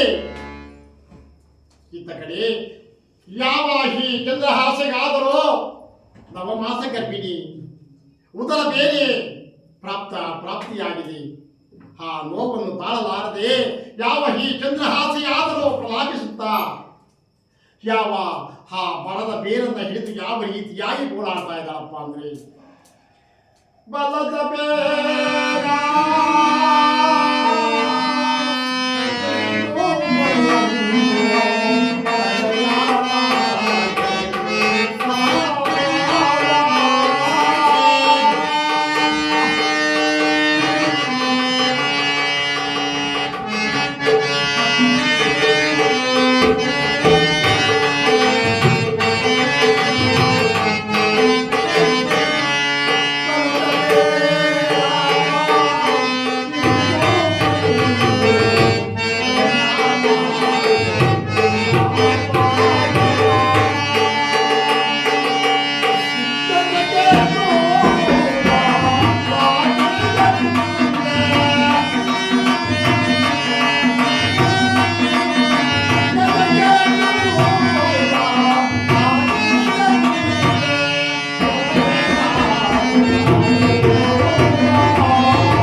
ಗರ್ಭ ವೇದನೆಯಿಂದ ಸಹಿಸಲಾರದೆ ಅಮ್ಮ ನನ್ನನ್ನು ಈ ಜೀವನವಾಗಿ ಈ ಹೇಳಿದ ಜನ್ಮ ಬೇಡ ತಾಯಿ ಎಂಬುದಾಗಿ ಅಕ್ಕ ತಾಳಲಾರನು.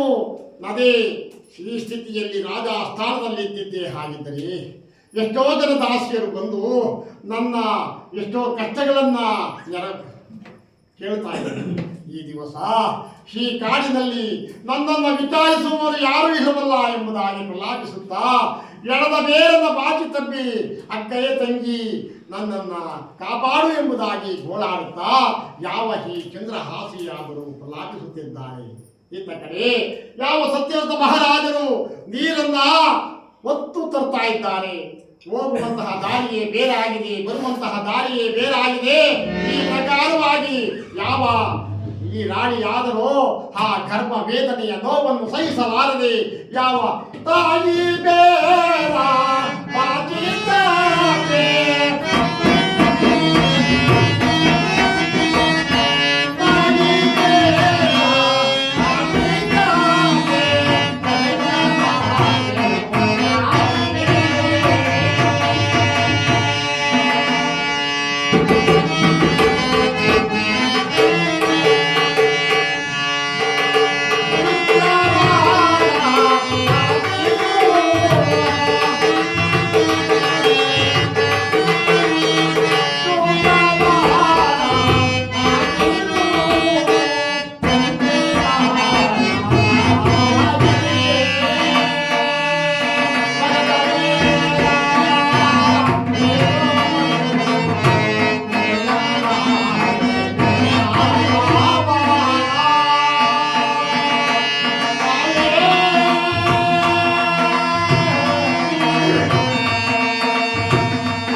ಯಾರಾದರೂ ಗೋಳಾಡುತ್ತಾ ಆ ನೆಲದ ಮೇಲೆ ಬಿದ್ದು ಮರಳಾಡುತ್ತಾ ಶುಕ್ರವಾರ ರಾತ್ರಿ 3 ಗಂಟೆಯ ಸಮಯ ಯಾವ ಒಂದು ಗಂಡು ಮಗುವಿಗೆ ಜನ್ಮವನ್ನು ಕೊಟ್ಟಿದ್ದಾಳೆ. ಹಾಸಿಗೆ ಇಲ್ಲ, ತೂಗದು ಮೂಗುವುದಕ್ಕೆ ತೊಟ್ಟಿಲಿಲ್ಲ.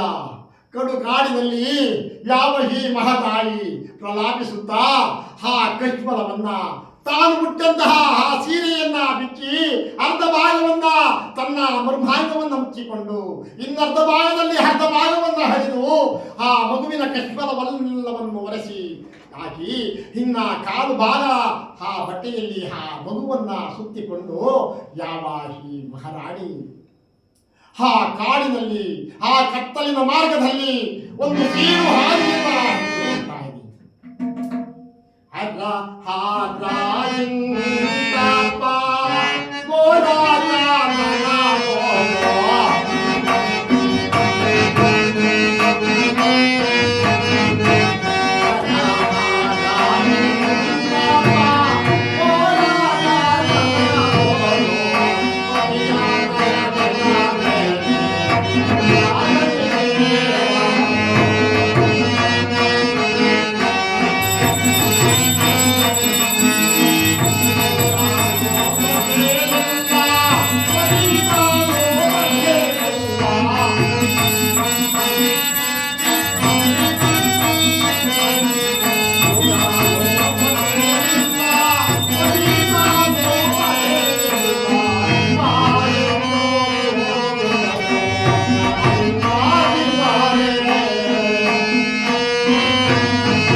ಸಿಕ್ಕಂತಹ ಒಂದು ಸೀಳು ಹಾದಿಯನ್ನು ಹಿಡಿದು ಹೋಗ್ತಾ ಇದೆ.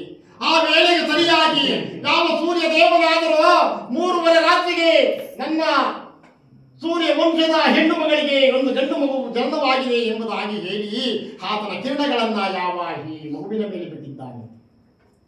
ಆ ಮಗುವನ್ನ ಹೊತ್ತು ಒಂದು ದಾರಿಯಲ್ಲಿ ಹೋಗ್ತಾ ಇದೆ. ಏನಪ್ಪ ವಿಚಿತ್ರ ಅಂದರೆ ಆ ಕಾಡಿನಲ್ಲಿ ಆಗ ಆ ದಾರಿಯಲ್ಲಿ ಹೋಗಿ ಬರುವಂತಹ ತಲೆಗಳನ್ನು ಹೊಡೆದು ಅವರಲ್ಲಿ ಎದ್ದಂತಹ ನಗ ನಾಣ್ಯ ಬಂಗಾರ ಒಡವೆ ವಸ್ತ್ರಗಳನ್ನ ಕಸಿದು ಜೀವನೋಪಾಯವನ್ನು ಮಾಡತಕ್ಕಂತಹ ಕಳ್ಳರು ಎಲ್ಲಮ್ಮ ಎಲ್ಲಯ್ಯ ಎಂಬಾತ ಅವರು ಒಂದು ಗುಡಿಸಲನ್ನು ಹಾಕಿಕೊಂಡು ಆ ದಾರಿಯಲ್ಲಿ ಜೀವನವನ್ನು ಮಾಡ್ತಾ ಇದ್ದಾರೆ. ಪೂಜೆ ಮಾಡಿ ಓಂ ಶನೇಶ್ವರ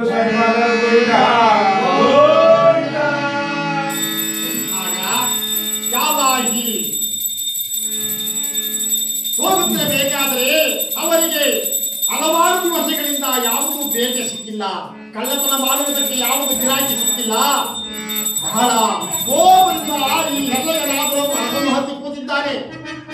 ಈ ದಿವಸ ಯಾರೇ ಬರಲಿ ಅವರ ತಲೆಯನ್ನು ತೆಂಡಾಡಿ ಅವರಲ್ಲಿ ನಗನಾಣ್ಯವನ್ನ ಕಿತ್ತು ನಾನು ಅವರನ್ನ ಕೊಂದು ಇರಲೇಬೇಕಾಗಿ ಮರವನ್ನು ಹತ್ತಿ ತನ್ನ ಕೈಯಲ್ಲಿ ಮಚ್ಚನ್ನು ಹಿಡಿದುಕೊಂಡಿದ್ದಾನೆ.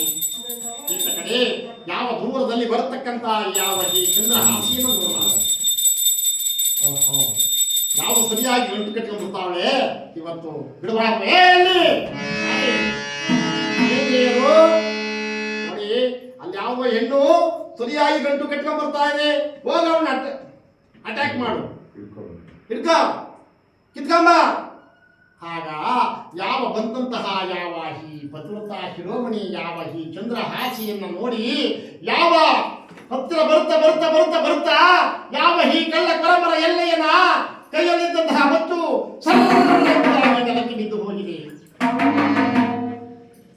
ಆತನ ಕೋಪವೆಲ್ಲವೂ ಸಹ ಆ ಮತ್ತಿನ ಸಹಾಯದಿಂದ ನೆಲಕ್ಕೆ ಭೂಮಿಗೆ ಹೋಗಿದೆ.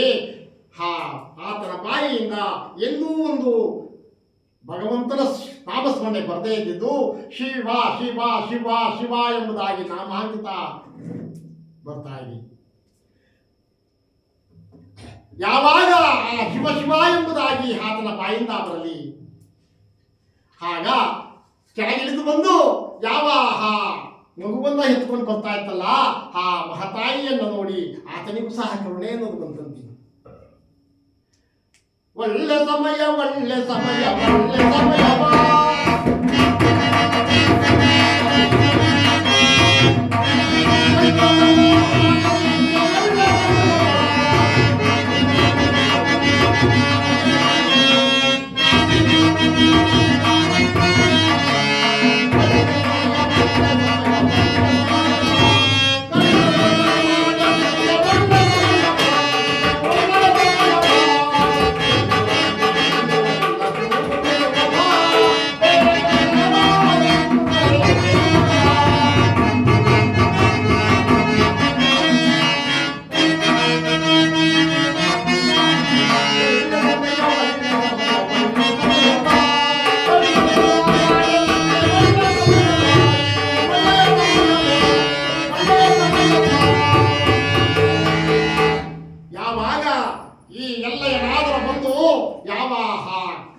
ಕಳ್ಳತನ ಮಾಡಲು ಬಂದಂತಹ ಯಾವ ಈ ನಾರಿ ಮಣಿಯ ಅವತಾರವನ್ನು ನೋಡಿ ಆತನಿಗೂ ಸಹ ಕರುಣೆ ಅನ್ನೋದು ಮುಕ್ಕಿ ಬಂತಂತೆ.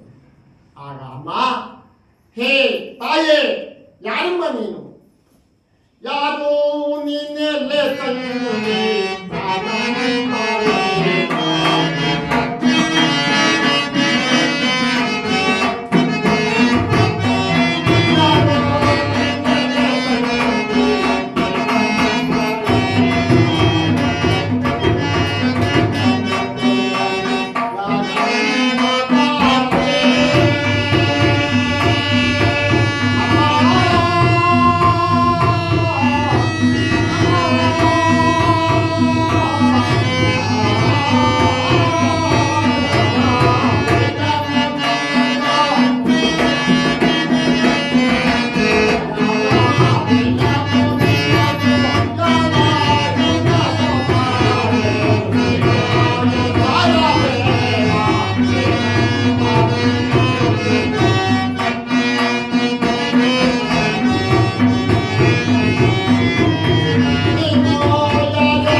ಅಮ್ಮ, ಯಾರು ತಾಯಿ ನೀನು?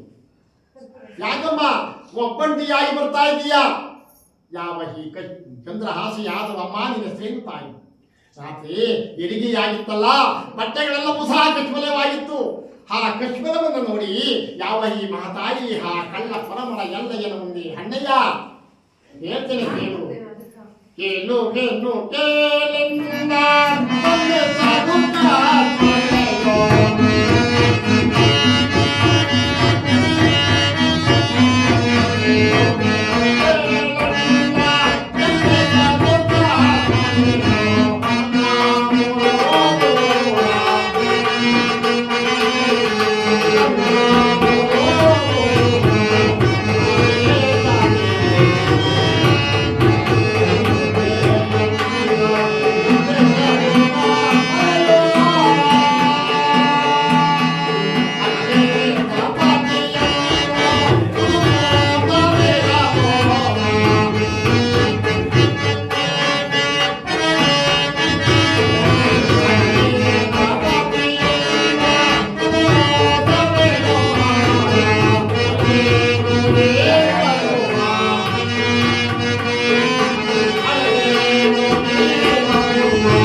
ನಿಜ ವೃತ್ತಾಂತ ಇಲ್ಲಿ ಗೊತ್ತಾಗುತ್ತೋ ಎಂಬುದಾಗಿ ತಿಳಿದಂತಹ ಮಹತಾಯಿ ಕದ್ಮಲೆ ಎಂಬುದಾಗಿ ಹೆಸರನ್ನ ಬದಲು ಮಾಡಿಕೊಂಡು ಯಾವ ಪರಮರ ಮನೆಯಲ್ಲಿ ಹತ್ತಿರ ಮಾತನಾಡುತ್ತಿರುವಾಗ ಆತನಿಗೂ ಸಹ ಮಾತನಾಡ, ಏ ಮಗಳೇ ಬಾ, ನನಗೂ ಸಹ ಮಗಳಿಲ್ಲ, ನೀನೇ ನನ್ನ ಮಗಳು, ಈ ಮಗುವೇ ನನ್ನ ಮೊಮ್ಮಗು ಎಂಬುದಾಗಿ ನಾವು ನಿಮ್ಮನ್ನು ಚೆನ್ನಾಗಿ ಸಾಕಬೇಕು ಎಂಬುದಾಗಿ ಹೇಳಿ ಆ ಕಳ್ಳ ಪರಮರ ಎಲ್ಲೆಯ ಮನೆಯಲ್ಲಿ ಯಾವ ಈ ಚಂದ್ರಹಾಸೆ ಕೃಷ್ಣರಾದೇವಿ ಎಂಬುದಾಗಿ ನಾಮಾಂಕಿತವನ್ನ ಬದಲು ಮಾಡಿಕೊಂಡು ಆ ಮನೆಯಲ್ಲಿ ಸುಖವಾಗಿ ವಾಸವನ್ನು ಮಾಡ್ತಾ ಇದ್ದಾರೆ. ಈತ ಕಡೆ ಪರಮಾತ್ಮನಿಗೆ ಆದರೂ ಸಹ ಕನಿಕರ ಬರಲಿಲ್ಲ. ಸತ್ಯವ್ರತ ಮಹಾರಾಜರು ಸೂರ್ಯ ಉದಯವಾದ ಕೂಡಲೇ ಯಾವ ಆತ ಹೆರಿಗೆಯಾಗಿತ್ತಲ್ಲ ಆ ಸ್ಥಳಕ್ಕೆ ಬಂದರು. ನನ್ನ ಪತ್ನಿಯನ್ನು ಯಾವುದೋ ಕಾಡು ಮೃಗ ತಿಂದಾಕಿದೆ ಎಂಬುದಾಗಿ ಹೇಳಿ ನಾನು ಕಟ್ಟಿರ್ತಕ್ಕಂತಹ ಮಾಂಗಲ್ಯವನ್ನು ಯಾರಾದರೂ ಸಿಕ್ಕಿದ್ದೇ ಆದರೆ ಆ ಮಾಂಗಲ್ಯವನ್ನು ತೆಗೆದುಕೊಂಡು ಹೋಗಿ ನಾನು ಮಾಡಿ ಕೆಲವಾರು ದಿವಸಗಳ ಕಾಲ ಜೀವನೋಪಾಯವನ್ನು ಮಾಡಬಹುದು ಎಂಬುದಾಗಿ ಹೇಳಿದಂತಹ ಸತ್ಯವ್ರತ ಮಹಾರಾಜರು ತಾನು ಕಟ್ಟಿದ ಮಾಂಗಲ್ಯಕ್ಕೋಸ್ಕರವಾಗಿ ಕಾಡಿನಲ್ಲೆಲ್ಲ ಹುಡುಕ್ತಾ ಇದ್ದಾನೆ. ಹಾಗೆ ತನ್ನ ಹೆಂಡತಿಯ ಹಾಸಿಯನ್ನು ಬಿಟ್ಟುಬಿಟ್ಟ.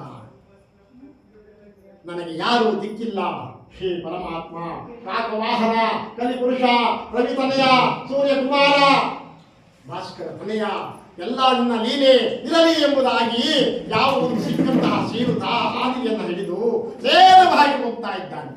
ಯಾವುದಾದರೂ ಒಂದು ಗ್ರಾಮ ಸಿಕ್ಕಿದ್ದೆ ಆದರೆ ಅಲ್ಲಿ ಭಿಕ್ಷಾಟನೆಯನ್ನು ಮಾಡಿ ನಾನು ಜೀವನೋಪಾಯವನ್ನು ಮಾಡಬಹುದು ಎಂಬುದಾಗಿ ಹೋಗುತ್ತಿರಬೇಕಾದರೆ ದೂರದಲ್ಲಿ ಕಾಣ್ತಾ ಇದೆ ಯಾವುದು ಕೇರಳ ನಗರ. ಆ ಕೇರಳ ನಗರಕ್ಕೆ ಬಂದಿದ್ದಾರೆ ಮಹಾರಾಜರು. ಜಯರಾಜನಿಗೆ ಬರುವ ದಾರಿಯಲ್ಲಿ ಯಾವ ಸತ್ಯವ್ರತ ಮಹಾರಾಜರಿಗೆ ಒಂದು ಸ್ಮಶಾನ ಸಿಕ್ಕಿದೆ. ರಾಜರಾಗಿದ್ದಂತಹ ಕಾಲದಲ್ಲಿ ಮೃಷ್ಟಾನ್ನ ಭೋಜನವನ್ನು ತಿನ್ನುತ್ತಾ ಸುಖವಾಗಿ ತನ್ನ ಹೆಂಡತಿಯ ಜೊತೆಯಲ್ಲಿ ಸಲ್ಲಾಪವನ್ನು ಆಡುತ್ತಾ ಕಾಲವನ್ನು ಕಳೆಯತಕ್ಕಂಥ ಮಹಾರಾಜ ಈ ದಿನ ಸ್ಮಶಾನದಲ್ಲಿ ಹಣ್ಣವನ್ನು ತಿಂತಾ ಇದ್ದಾನೆ. ಆ ಅರಣ್ಯಕ್ಕೆ ಆ ಸ್ಮಶಾನಕ್ಕೆ ಇಬ್ಬರು ಕಾವಲುಗಾರರು ಈರಣ್ಣ ಬೋರಣ್ಣ ಎಂಬುದಾಗಿ ಆ ಪರಮಾತ್ಮನ ಪ್ರೇರಣೆಯಿಂದ ಅವರಿಗೆ ಮಾಯಾವಿಕೆ ಬಂದು ಮಲಗಿದ್ದಾರೆ. ಆಗಿನ ಕಾಲದಲ್ಲಿ ಏನಪ್ಪಾ ಅಂದ್ರೆ ಒಂದು ಎಣವನ್ನ ಸುಟ್ಟು ಊತು ಹೋಗಬೇಕಾದ್ರೆ ಒಂದು ಪಾವು ಹಕ್ಕಿ, ಒಂದು ಗಜ ಬಟ್ಟೆ, 1 ರೂಪಾಯಿ ದುಡ್ಡು, ಎಲೆ, ಅಡಿಕೆ, ಬಾಳೆಹಣ್ಣು ದಕ್ಷಿಣೆಗಳನ್ನು ಇಟ್ಬಿಟ್ಟು ಆ ಅಂತ್ಯ ಸಂಸ್ಕಾರ ಮಾಡಿಬಿಟ್ಟು ಹೋಗ್ತಾ ಇದ್ರು. ಅದರಂತೆ ಮಾಡಿದ ಅಂತ್ಯ ಸಂಸ್ಕಾರದಲ್ಲಿ ಇಟ್ಟಿದ್ರಲ್ಲ ಅದೆಲ್ಲವನ್ನೂ ಸಹ ತೆಗೆದುಕೊಂಡಿದ್ದಾನೆ. ಆ ವೇಳೆಗೆ ಯಾವ ಈ ಪರಮಾತ್ಮನ ಪ್ರೇರಣೆಯಿಂದ ಆ ಚಂಡಾಲರಿಗೆ ಎಚ್ಚರಿಕೆ ಆಯಿತು. ನೋಡಿದ್ರು, ಕಳ್ಳ, ನಮಗೆ ದಕ್ಕುವಂತಹ ವಸ್ತುವನ್ನ ನೀನು ಕದ್ದು ತಿನ್ನುತ್ತಿವೆಯ ಹೇ ಭ್ರಷ್ಟ ಎಂಬುದಾಗಿ ಯಾವ ಈ ಸತ್ಯವ್ರತನನ್ನು ಕಟ್ಟಿ ಚಾಟಿಯಿಂದ ಹೊಡಿತಾ ಇದ್ದಾನೆ. ಹೊಡೆಯುತ್ತಿರಬೇಕಾದರೆ ಯಾವ ಅಯ್ಯೋ ಅಮ್ಮ ಹೊಡೆಯಬೇಡಿ ಅಣ್ಣ ತಾಳಲಾರೆ ಎಂಬುದಾಗಿ ಕಿರುಚಾಡುತ್ತಕ ಧ್ವನಿಯನ್ನ ಆ ಪಕ್ಕದಲ್ಲೇ ಒಬ್ಬ ಕುರುಬ ಬೀರಪ್ಪ ಎಂಬುದಾಗಿ ತಾತ ಕುರಿಗಳನ್ನು ಕಾಯ್ತಾ ಇದ್ದ.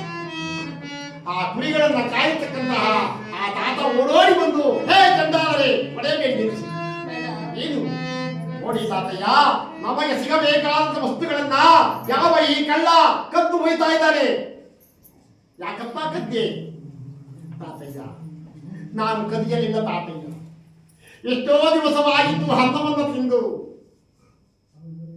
ನನ್ನ ಪತ್ನಿಯನ್ನು ಕಳೆದುಕೊಂಡ ಮೇಲೆ ಎಲ್ಲಿಯಾದರೂ ಹೋಗಿ ಭಿಕ್ಷಾಟನೆಯನ್ನು ಮಾಡಿ ಉದರ ಪೋಷಣೆ ಮಾಡಿಕೊಳ್ಳಬೇಕೆಂಬುದಾಗಿ ನಾನು ಬರಬೇಕಾದರೆ ಈ ಪರಮಾತ್ಮನ ಪ್ರೇರಣೆಯಿಂದ ಈ ಸಿಕ್ಕಿದ್ದಕ್ಕೋಸ್ಕರವಾಗಿ ನನಗೆ ಮಹಾದಾನಂದವಾಗಿ ಈ ದಿವಸದ ಅನ್ನವನ್ನು ತಿನ್ನಬೇಕೆಂಬುದಾಗಿ ತೆಗೆದುಕೊಂಡು ಎಂಬುದಾಗಿ ಯಾವಾಗ ಹೇಳಿ ಕೊಟ್ಟು ಬಿಡುವ ಅವರ ವಸ್ತುಗಳು ಎಂಬುದಾಗಿ ಗುಡಿಸಿ ಎಲ್ಲಿಯಾದರೂ ಹೋಗಿ ಕೂಲಿ ನಾಲಿಯನ್ನ ಮಾಡಿಕೊಂಡು ಜೀವನವನ್ನು ಮಾಡಬಾರದು. ಆಗ ತಾತಯ್ಯ, ನಾನಾದರೂ ಪರದೇಶ, ಯಾರು ಗುರುತಿಲ್ಲ, ಪರಿಚಯವಿಲ್ಲ, ನನಗೆ ಯಾರು ಕೆಲಸವನ್ನು ಕೊಟ್ಟ.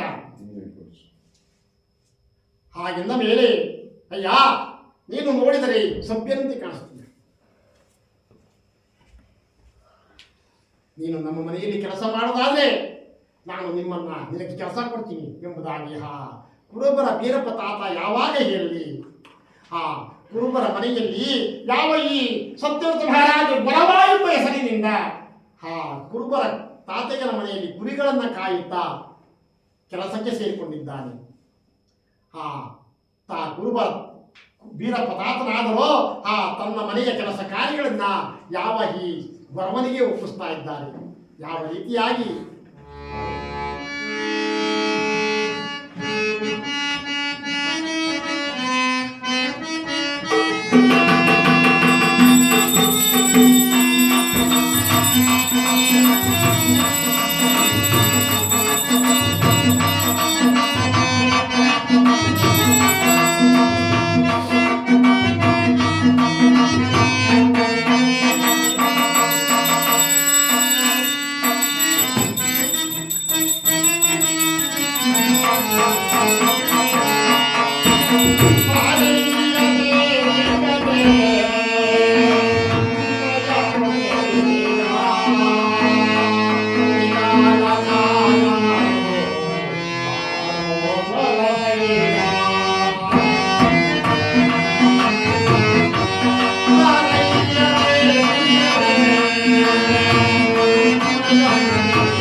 ನೀನು ಪ್ರತಿನಿತ್ಯ ಕುರಿಗಳನ್ನ ಕಾಯಬೇಕು, ಕುರಿಗಳ ಮೈಯನ್ನು ತೊಳಿಬೇಕು, ಅದರ ತುಪ್ಪಟವನ್ನು ಕತ್ತರಿಸಬೇಕು.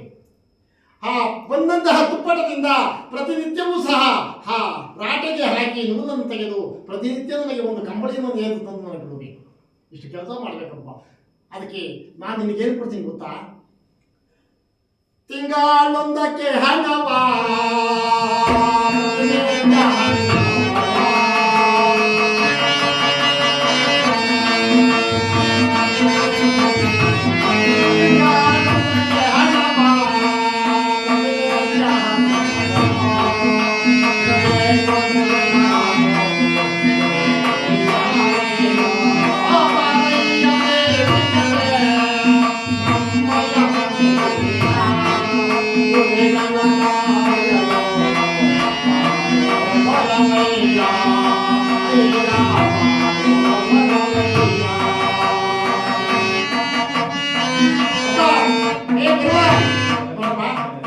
ಪ್ರತಿನಿತ್ಯ ನಿನಗೆ ಒಂದು ಪಾವಕ್ಕೆ ಹಣ ಕೊಡ್ತೀನಿ.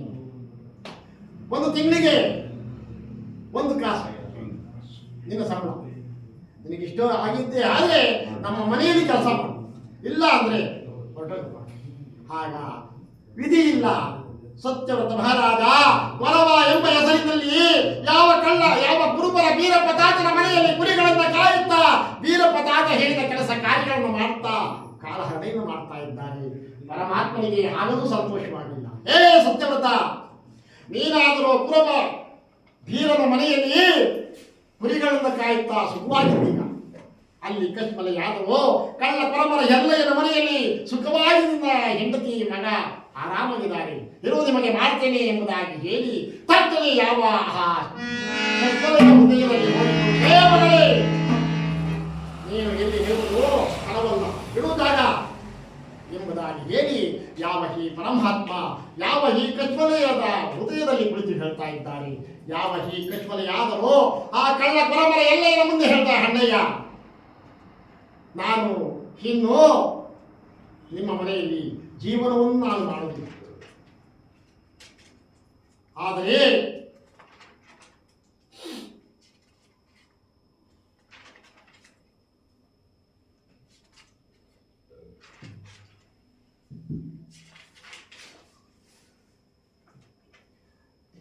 ನನ್ನನ್ನು ಯಾರಿಗಾದರೂ ದಾಸತ್ವಕ್ಕೋಸ್ಕರವಾಗಿ ಮಾರಿ ನಿನ್ನ ಹನ್ನದ ಅನ್ನವನ್ನು ತೀರಿಸಿತು, ನಾನು ನಿಮ್ಮ ಮನೆಯಲ್ಲಿ ಇರಲಾರೆ ಎಂಬುದಾಗಿ ಹಠ ಯಾವಾಗ ಹಿಡಿಯಲಿ. ಆಗ ಯಾಕಮ್ಮ ನಿದ್ದೆ ಮಾಡ್ತೀಗ? ಮುಖ ತೊಳ್ಕೊಂಡು ಮುಖ ತೊಳ್ಕೊಂಡ ಯಾವಾಗ ಹೇಳುವ ಹಠ ಹಿಡಿಯಲಿ. ಆಗ ಎಲ್ಲಯ್ಯನಾದರೂ ಯಾವ ತನ್ನ ಹೆಂಡತಿಗೆ ಹೇಳ್ತಾ, ಹೇ ಎಲ್ಲಿ, ನಾನು ಈಗಲೇ ಪೇಟೆಗೆ ಹೋಗಿ ನನ್ನ ಮೊಮ್ಮಗನಿಗೆ ಬೇಕಾದ ಕವಚ, ಕಾಚೀಲ, ಉಣ್ಣೆ, ಟೋಪಿ ಇವುಗಳನ್ನು ನಾನು ತರ್ತೇನೆ. ನೀನು ಮೊಮ್ಮಗನಿಗೆ ಅಪ್ಪಿಂಚನ ಸ್ನಾನವನ್ನು ಮಾಡಿಸಿ, ಹೊಸ ಬಟ್ಟೆಯನ್ನು ಉಡಿಸಿ, ರೆಡಿ ಮಾಡು, ಸಿಹಿ ತಿಂಡಿಯನ್ನು ಮಾಡು ಎಂಬುದಾಗಿ ಹೇಳಿ ಎಲ್ಲಯ್ಯನಾದರೂ ಪೇಟೆಗೆ ಹೋಗಿ ಆ ಮಗನಿಗೆ ಬಟ್ಟೆ ಬರೆಗಳನ್ನು ತೆಗೆದುಕೊಂಡು ಬರ್ತಾ ಇದ್ದಾರೆ. ಇತ್ತ ಕಡೆ ಯಾವ ಈ ಎಲ್ಲಮ್ಮನಾದರೂ ಯಾವ ಈ ಕಶ್ಮರಿಗೂ ತನ್ನ ಮೊಮ್ಮಗನಿಗೂ ಜಳಕವನ್ನು ಮಾಡಿಸಿ, ಎಣ್ಣೆ ನೀರು ಸ್ನಾನವನ್ನು ಮಾಡಿಸಿ ಎಲ್ಲರೂ ಕುಳಿತು ಸಿಹಿ ತಿಂಡಿಯನ್ನು ತಿನ್ನುತ್ತಾ ಯಾವ ಈ ಮಹತಾಯಿಯನ್ನು ಕರೆದುಕೊಂಡು ಒಂದು ಪೇಟೆಗೆ ಹೋಗ್ತಾ ಇದ್ದಾನೆ. ಯಾವುದಪ್ಪ ಪೇಟೆ ಎಂದರೆ ಸೌರಾಷ್ಟ್ರ ನಗರ. ಆ ನಗರಕ್ಕೆ ಹೋಗಿ ಯಾವ ಈ ಕಶ್ಮರಿಯನ್ನ ಬೀದಿಯಲ್ಲಿ ತಿರುಗಿಸಿ ನನ್ನ ತಂಗಿಯನ್ನ ಮಾಡ್ತೇನೆ. ಮಾರುವೆ ನಾರಿ ಮಣಿಯ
ಬೀದಿಯಲ್ಲಿ ತಿರುಗುತ್ತಾ ಕಾರುಗಳು ನಡೆಯಲಾರದೆ ನೋವಾಗಿ ಬಾಗಿಲಲ್ಲಿ ಬಂದಿರತಕ್ಕಂಥ ಶ್ರೀಮನ್ನಾರಾಯಣನ ದೇವರದ ಮುಂದೆ ಬಂದು ಕುಳಿತಿದ್ದಾರೆ. ಎಷ್ಟೋ ವರ್ಷಗಳಾಗಿತ್ತು ಶ್ರೀಮನ್ನಾರಾಯಣನ ದೇವರ ಯಾವ ಈ ಮಹತಾಯಿ ತನ್ನ ಕುಲದೇವರಂತ ಆ ಶ್ರೀಮನ್ನಾರಾಯಣನ ದೇವರವನ್ನು ನೋಡಿದ ಕೂಡಲೇ, ಅಣ್ಣಯ್ಯ, ನಾನು ಎಷ್ಟೋ ದಿವಸದಿಂದ ಆ ಶ್ರೀಮನ್ನಾರಾಯಣನಿಗೆ ಪೂಜೆಯನ್ನು ಮಾಡಿಸಬೇಕು ಅಂದ್ಕೊಂಡಿದ್ದೆ. ಅಣ್ಣಯ್ಯ, ಇವತ್ತು ನಾವು ಬಂದಿದ್ದೀವಿ, ಪೂಜೆಯನ್ನು ಮಾಡಿಸೋಣ ಎಂಬುದಾಗಿ ಹೇಳಿ ಎಲ್ಲರೂ ಸೇರಿ ಪೂಜೆಯನ್ನು ಮಾಡಿಸಿದ್ದಾರೆ. ಪರಮಾತ್ಮನ ಪ್ರೇರಣೆಯಿಂದ ಏನಾಗಿದೆ, ಯಾವುದೋ ಗ್ರಾಮಕ್ಕೆ ಹೋಗತಕ್ಕಂತಹ ಒಬ್ಬ ರಾಮ ಧೋಯಿಸ ಎಂಬತಕ್ಕಂತಹ ಬ್ರಾಹ್ಮಣೋತ್ತಮ ಮಾರ್ಗವಾಗಿ ಬರ್ತಾ ಇದ್ದಾನೆ. ಯಾವ ಈ ನಾಗಿ ಮಣಿಯನ್ನ ಮಾಡುವುದಕ್ಕೋಸ್ಕರವಾಗಿ ಬೀದಿಯಲ್ಲಿ ತಿರುಗುತ್ತಿರ್ತಕ್ಕಂತಹ ನಾವು ನಮ್ಮ ಮನೆಗೆ ಒಂದು ಆಗಬೇಕಾಗಿತ್ತು, ಕೊಂಡ್ಕೊಳ್ಳೋಣ ನೋಡೋಣ ಎಂಬುದಾಗಿ ಬಂದು ಯಾವ ಈ ಎಲ್ಲಯ್ಯನನ್ನ ಕೇಳ್ತಾ ಇದ್ದಾನೆ. ಅಯ್ಯ, ಮಾತಿಗನಪ್ಪ? ಹೌದು ಸ್ವಾಮಿ. ಎಷ್ಟಪ್ಪ ಬೆಲೆ? ಸ್ವಾಮಿ, 3 ರೂಪಾಯಿ, 3 ಹಣ, 3 ವರಹ. 3 ವರಹ ಸ್ವಾಮಿ. ಒಗಯ್ಯ ದಂಡಪಿಂಡದಂಗೆ ಇದ್ದೀಗ 3 ವರಹ ಅಂತ ನೋಡಪ್ಪ, ನನ್ನ ಹತ್ರ ಇರೋದು 1 ವರಹ. ನಿನಗೆ ಇಷ್ಟ ಇದ್ರೆ ಕೊಡು, ಕಷ್ಟ ಇದ್ರೆ ಕರ್ಕೊಂಡು ಹೋಗು. ಅದಕ್ಕೆ ಯಾವ ಈ ಕಶ್ಮಲೆ ಹೇಳ್ತಾ ಇದ್ದಾರೆ, ಅಣ್ಣಯ್ಯ, 1 ವರಹಕ್ಕೆ ನನ್ನನ್ನು ಮಾರಿಬಿಡು ಅಣ್ಣಯ್ಯ. ನಿನ್ನ ಹಣ್ಣದ ಋಣವ ತೀರಿಸಿಕೊಳ್ಳ. ಋಣವೆಂಬ ಸೋಮಕವೋ ಉಳ್ಳಾದೆ ನಡೆಯುವುದು.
ಎಂಬುದಾಗಿ ಯಾವಾಗ ಹಠ ಹಿಡಿಯಲಿ.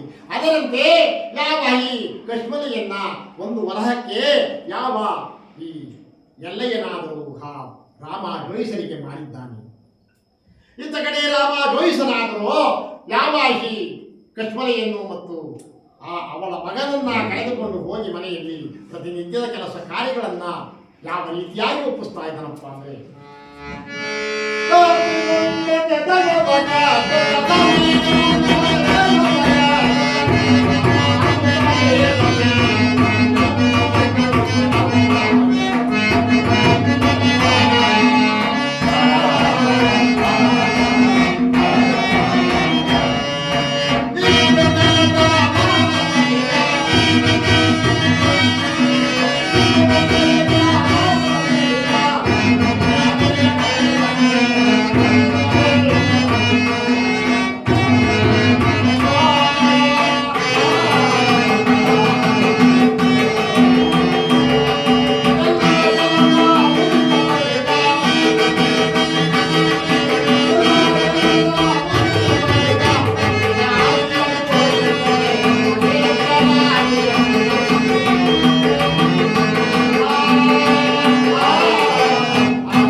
ಪ್ರತಿನಿತ್ಯ ಬೆಳಿಗ್ಗೆ ಎದ್ದೇಳಬೇಕು, ದನ ಕಟ್ಟಬೇಕು, ಕಸ ಹಾಕಬೇಕು, ನೀರು ತರಬೇಕು, ಮನೆ ಕೆಲಸ ಮಾಡಬೇಕು, ಸಾಯಿಸ್ಬೇಕು, ಗುಡಿಸ್ಬೇಕು, ಅಡುಗೆ ಮಾಡಬೇಕು, ಎಲ್ಲ ಮಾಡಬೇಕು, ಹುಲ್ ತರಬೇಕು, ನೀರು ತರಬೇಕು, ಎಲ್ಲ ಮಾಡಬೇಕು.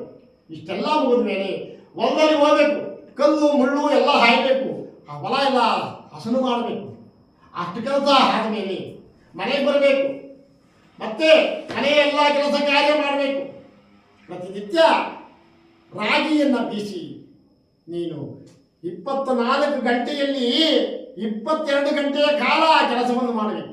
2 ಗಂಟೆ ಮಾತ್ರ ನಿನಗೆ ರೆಸ್ಟ್ ಎಂಬುದಾಗಿ ಯಾವಾಗ ಕೆಲಸವನ್ನು ಒಪ್ಪಿಸಲಿ. ಅದರಂತೆ ಕಶ್ಮಲಿಯು ಯಾವ ಈ ರಾಮ ಜೋಯಿಸರ ಮನೆಯಲ್ಲಿ ಕೆಲಸವನ್ನು ಮಾಡ್ತಾ ಇದ್ದ.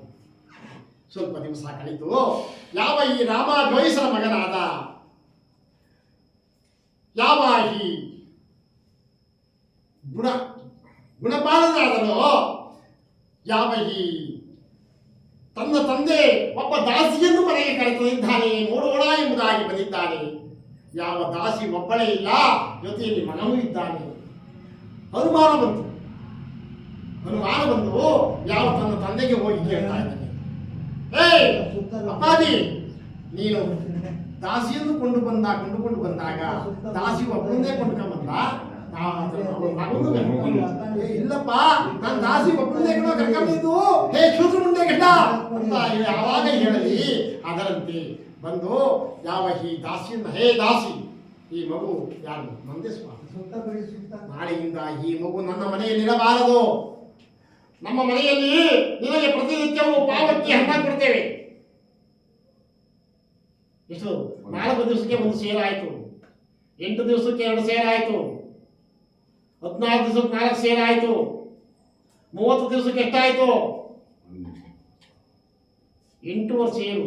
ಅದರಂತೆ ವರ್ಷಕ್ಕೆ ಲೆಕ್ಕ ಹಾಕಿ 45 ಸೇರಾಯ್ತು. ಅದರಿಂದ ನಮ್ಮ ಮನೆಯಲ್ಲಿ ಜಾಗ ಇಲ್ಲ. ನಿನ್ನ ಮಗನನ್ನು ಎಲ್ಲಿಯಾದರೂ ಕಳಿಸು ಎಂಬುದಾಗಿ ಯಾವಾಗ ಈ ದಂಡಪಾಲ ಯಾವಾಗ ಹೇಳಲಿ ಅದರಂತೆ ಅಂದಿನ ಕೆಲಸ ಕಾರ್ಯಗಳನ್ನು ಬೇಗ ಬೇಗ ಬೇಗ ಮುಗಿಸಿ ಆ ದಾರಿಯಲ್ಲಿ ಆ ತನ್ನ ಮಗನನ್ನು ಕರ್ಕೊಂಡು ಹೋಗ್ತಾ ಇದ್ದಾನೆ. ಆ ಸೌರಾಷ್ಟ್ರದ ರಾಜ ಭೇದಿಯಲ್ಲಿ ಹೋಗುತ್ತಿರಬೇಕಾದರೆ ವಿಚಿತ್ರ ಇವಳಪ್ಪ ಹೆಂಗಿದೆ. ಒಬ್ಬ ಮಡಿವಾಳಿ ತಿಮ್ಮಯ್ಯ ಪೂಜೆ ಮಾಡಿ ಮಡಿವಾಳಿ ತಿಮ್ಮಯ್ಯ ಎಂಬಾತ ಕತ್ತೆಗಳನ್ನು ಬರ್ತಾ ಇದ್ದಾನೆ. ಆತನಿಗೆ ಮಕ್ಕಳಿಲ್ಲ. ಯಾವ ಈ ಮಹತಾಯಿ ಅಳುತ್ತಾ ಬರ್ತಾ ಇತ್ತೋ ಆ ಮಹತಾಯಿ ಹಾ ತಿಮ್ಮಯ್ಯನಾದರೂ ಯಾವ ಈ ಮಹತಾಯಿನ ಕೇಳ್ತಾ ಇದ್ದಾನೆ. ಅಮ್ಮ, ಯಾತಕ್ಕೋಸ್ಕರವಾಗಿ ಹೇಳ್ತಾ ಇದ್ದಿ ತಾಯಿ? ತಾತ್ಯ, ನಾನಾದರೂ ರಾಮ ಜೈಸರ ಮನೆಯಲ್ಲಿ ಕೆಲಸ ಕಾರ್ಯಗಳನ್ನು ಮಾಡತಕ್ಕಂತ ದಾಸಿ. ಆದರೆ ದಂಡಪಾಲನಾದರೂ ನನ್ನ ಮಗನನ್ನ ನಮ್ಮ ಮನೆಯಲ್ಲಿ ಇರಿಸಿಕೊಂಡು ಬೇಕಿಲ್ಲ ಎಂಬುದಾಗಿ ಗಲಾಟೆಯನ್ನು ಮಾಡ್ತಾ ಇದ್ದಾರೆ. ಅದಕ್ಕೆ ಎಲ್ಲಿಯಾದರೂ ನನ್ನ ಮಗನನ್ನ ಮಾರಿಬಿಟ್ಟು ಹೋಗೋಣ ಎಂಬುದಾಗಿ ಹೋಗ್ತಾ ಇದ್ದೀನಿ ತಾತಯ್ಯ. ಅಮ್ಮ, ನನಗೂ ಮಕ್ಕಳಿಲ್ಲ ತಾಯಿ. ನೀನು ಕೊಡುವುದಾದರೆ ನಿನ್ನ ಮಗನನ್ನ ನನ್ನ ಮನೆಗೆ ಕಳಿಸಿದ್ದೀಯಾದರೆ ನಮ್ಮ ಮನೆಯಲ್ಲಿ ನಿನ್ನ ಮಗನನ್ನ ಹಿಡಿಸಿಕೊಂಡು ನಾನು ಸಾಕ್ತೀನಿ ತಾಯಿ. ಆಗ ಯಾವ ಈ ಕಶ್ಮಲೆಯಾದರೂ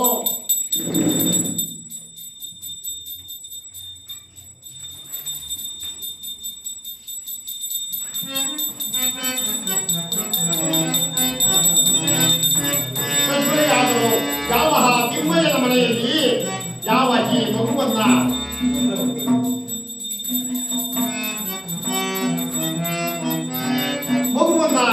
ಇರಿಸಿ ಬಂದು ರಾಮ ಜೋಯಿಸರ ಮನೆಯಲ್ಲಿ ಕೆಲಸ ಕಾರ್ಯವನ್ನು ಮಾಡ್ತಾ ಇದ್ದೀವಿ.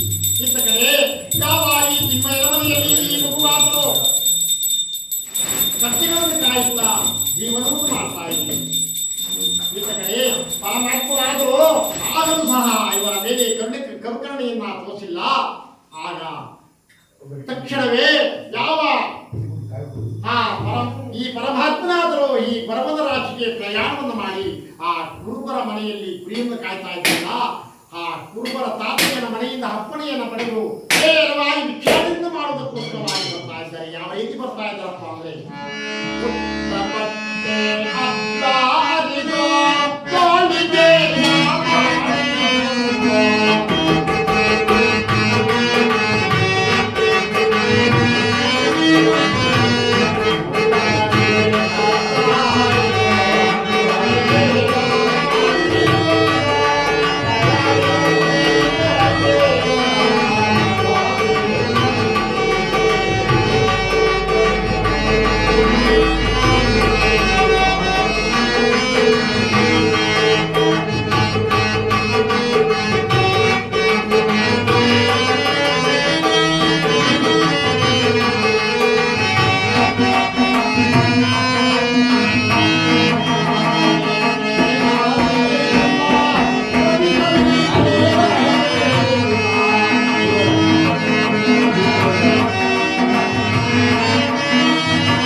ವೀರಪ್ಪ ತಾತೆಯನ ಮನೆಯಿಂದ ಹೊರಬಂದು ತಾನು ಹುಟ್ಟಂತಹ ಬಟ್ಟೆಯಲ್ಲಿ ಅರ್ಧ ಭಾಗವನ್ನು ಹರಿದು ಜೋಳಿಗೆಯನ್ನಾಗಿ ಮಾಡಿಕೊಂಡು ಯಾವ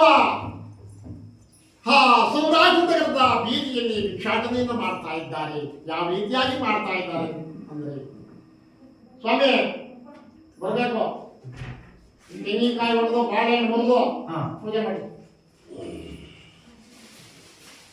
ಹಿಂಸೆ ಬಿಡಿಸ್ತಾ ಇದ್ದಾರೆ. ಮತ್ತೆ ನೀವು ನಿಂತ್ಕೊಂಡು ಪೂಜೆ ಮಾಡಿ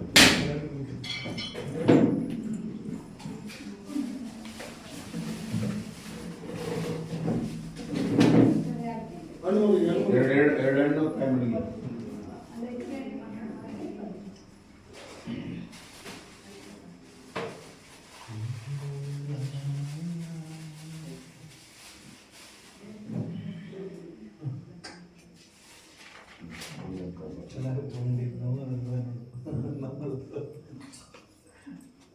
ಮತ್ತೆ ಅಲ್ಲ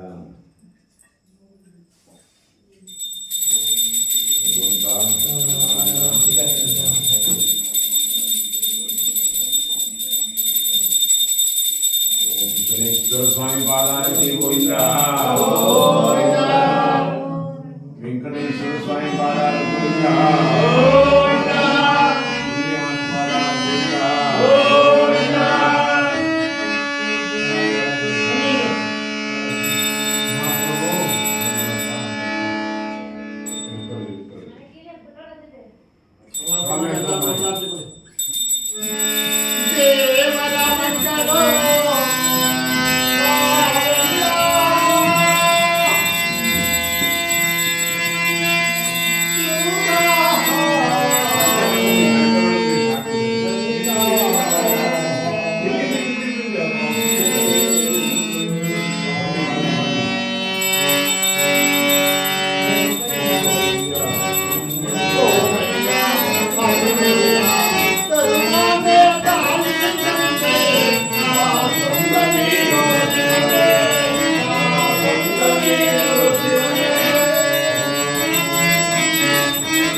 ವೆಂಕಟೇಶ್ವರ ಸ್ವಾಮಿ ಪಾದಾರ ಗೋವಿಂದ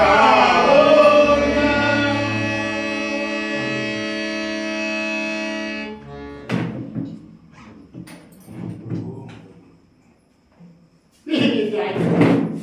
ಗೊತ್ತಾಯ್ತು. ಅಲ್ಲೇನು ಹಾಕೋಲ್ಲ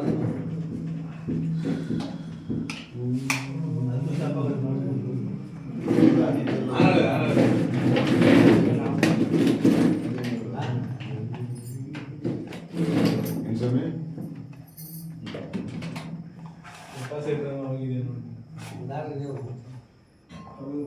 ಅದೇನಂತ ವಯಸ್ಸಿಲ್ಲ ಇದೆಲ್ಲ ಹೋಗಲ್ಲ ಇನ್ನು ಸಿಲಿಂಡರ್ ತೋರಿಸ್ಕೊಡ್ತಾ ಇತ್ತು ಇದೆಲ್ಲ ಹೋಗ್ತಾ ಇಲ್ಲ ಇದೆಲ್ಲ ತೋರಿಸ್ಕೊಡೋದು ಸಾಕಷ್ಟೇ ನಮ್ಗೆ ಭಗವಂತ ಅಷ್ಟೇ ಸರಿ ಗ್ಲಾಸ್ ಕೊಡ್ತೀನಿ ಕೊಡ್ತಾರೆ ಬಿಸಿದೆಯಾ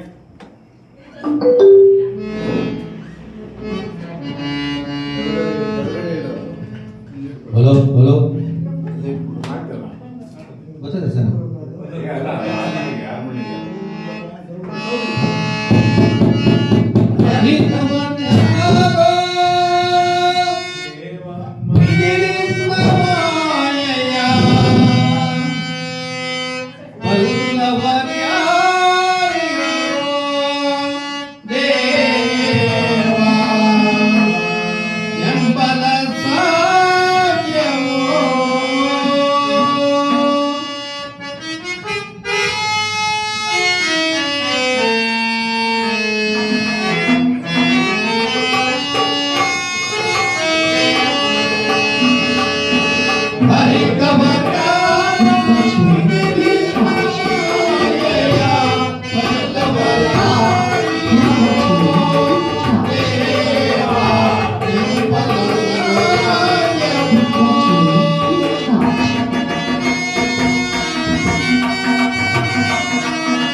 ಈ ರೀತಿಯಾಗಿ ಯಾವಾಗಿ ಬರಬರಾದರೂ ಆ ಸೌರಾಷ್ಟ್ರ ನಗರದ ಬೀದಿಯಲ್ಲಿ ಭಿಕ್ಷಾಟನೆಯನ್ನು ಮಾಡ್ತಾ ಇದ್ದಾರೆ. ಒಂದು ದಿವಸ ಆಯಿತು, 2 ದಿವಸ ಆಯಿತು, ವಾರವಾಯಿತು, ತಿಂಗಳಾಯಿತು, ಯಾರೂ ಸಹ ಯಾವ ಈ ಬರವನಿಗೆ ಭಿಕ್ಷೆಯನ್ನು ಕೊಡ್ತಾ ಇಲ್ಲ. ಆಗ ಒಂದಾನೊಂದು ದಿವಸ ಬಹಳ ಬೇಸರದಿಂದ ಈ ಗ್ರಾಮವನ್ನು ಬಿಟ್ಟು ಬೇರೊಂದು ಗ್ರಾಮಕ್ಕೆ ಹೋಗಿ ಭಿಕ್ಷಾಟನೆಯನ್ನು ಮಾಡೋಣ ಎಂಬುದಾಗಿ ಹರಿದು ಇವತ್ತು ಕೊನೆಯದಾಗಿ ಭಿಕ್ಷಾಟನೆಯನ್ನು ಮಾಡೋಣ ಎಂಬುದಾಗಿ ಹೇಳಿ ಯಾವ ಆ ಸೌರಾಷ್ಟ್ರ ನಗರದ ರಾಜಬೀದಿಯಲ್ಲಿ ಭಿಕ್ಷೆಯನ್ನು ಕೇಳ್ಕೊಂಡು ಬರ್ತಾ ಇದ್ದಾನೆ. ಯಾವ ಮೊದಲನೇ ಮನೆಗೆ ಬಂದು ಯಾವ ಭಿಕ್ಷೆ ಭವತಿ ಭಿಕ್ಷಾಂದೇಹಿ ಎಂಬುದಾಗಿ ಕೇಳ್ತಾ ಇದ್ದಾನೆ. ಆಗ ಏನಾಗಿದೆಯಪ್ಪ ಅಂದ್ರೆ ಇಕ್ಕಲಾರದ ಕೈಗೆ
ದಾಸಿ ಇದ್ದಂತ ಮನೆಗೆ ಹೋಗಿದ್ದಾರೆ. ಹೋಗಿ ಅಮ್ಮ ಭವತಿ ಭಿಕ್ಷಾಂತೆ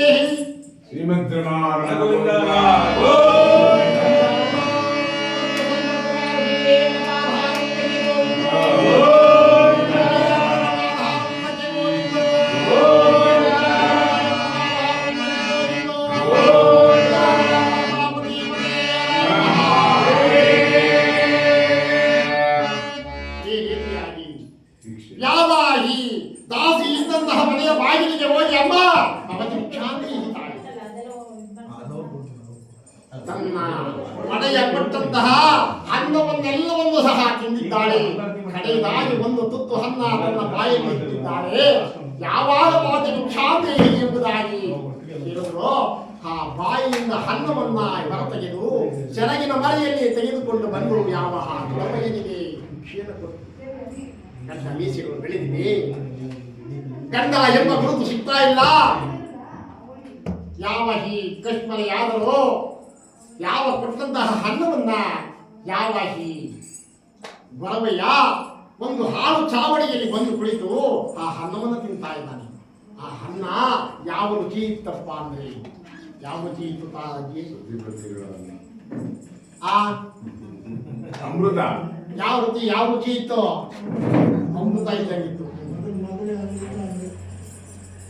ತಾನು ಮದುವೆಯಾಗಿದ್ದಾಗ ತನ್ನ ಹತ್ತೆ ಭಾಗದ ಮನೆಯಲ್ಲಿ ಗಂಡ ಹೆಂಡತಿಯರು ಕುಳಿತು ಸಂಲಾಪವನ್ನು ಹಾಡುತ್ತಾ ಒಬ್ಬರನ್ನೊಬ್ಬರು ಸಂತೋಷವಾಗಿ ತಿನ್ನುವಾಗ ಯಾವ ರುಚಿ ಸಿಗ್ತಾ ಇತ್ತು ಆ ರುಚಿ ಸಿಗ್ತಾ ಇತ್ತು.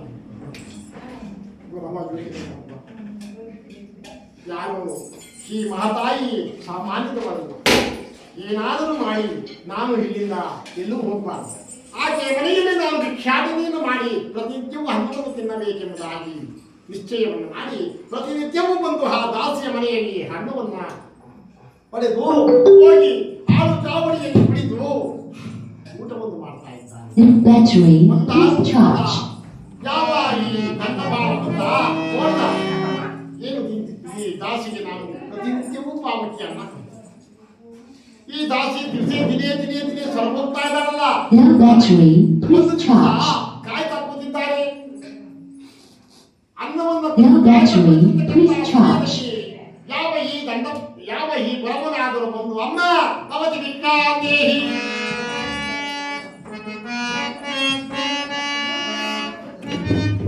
ಯಾವಾಗ ಭಿಕ್ಷಾಟನೆಯನ್ನ ಕೇಳಿದಿ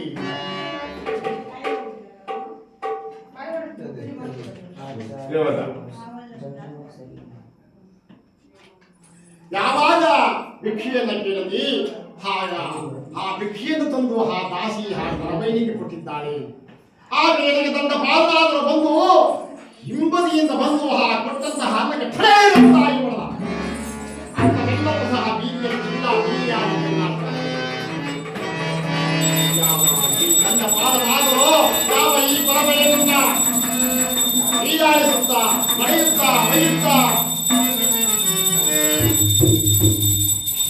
ಯಾವ ಬಹಳ ಶಿಕ್ಷೆಯನ್ನು ಕೊಡ್ತಾ ಇದ್ದಾನೆ. ಬೀದಿ ಕೈ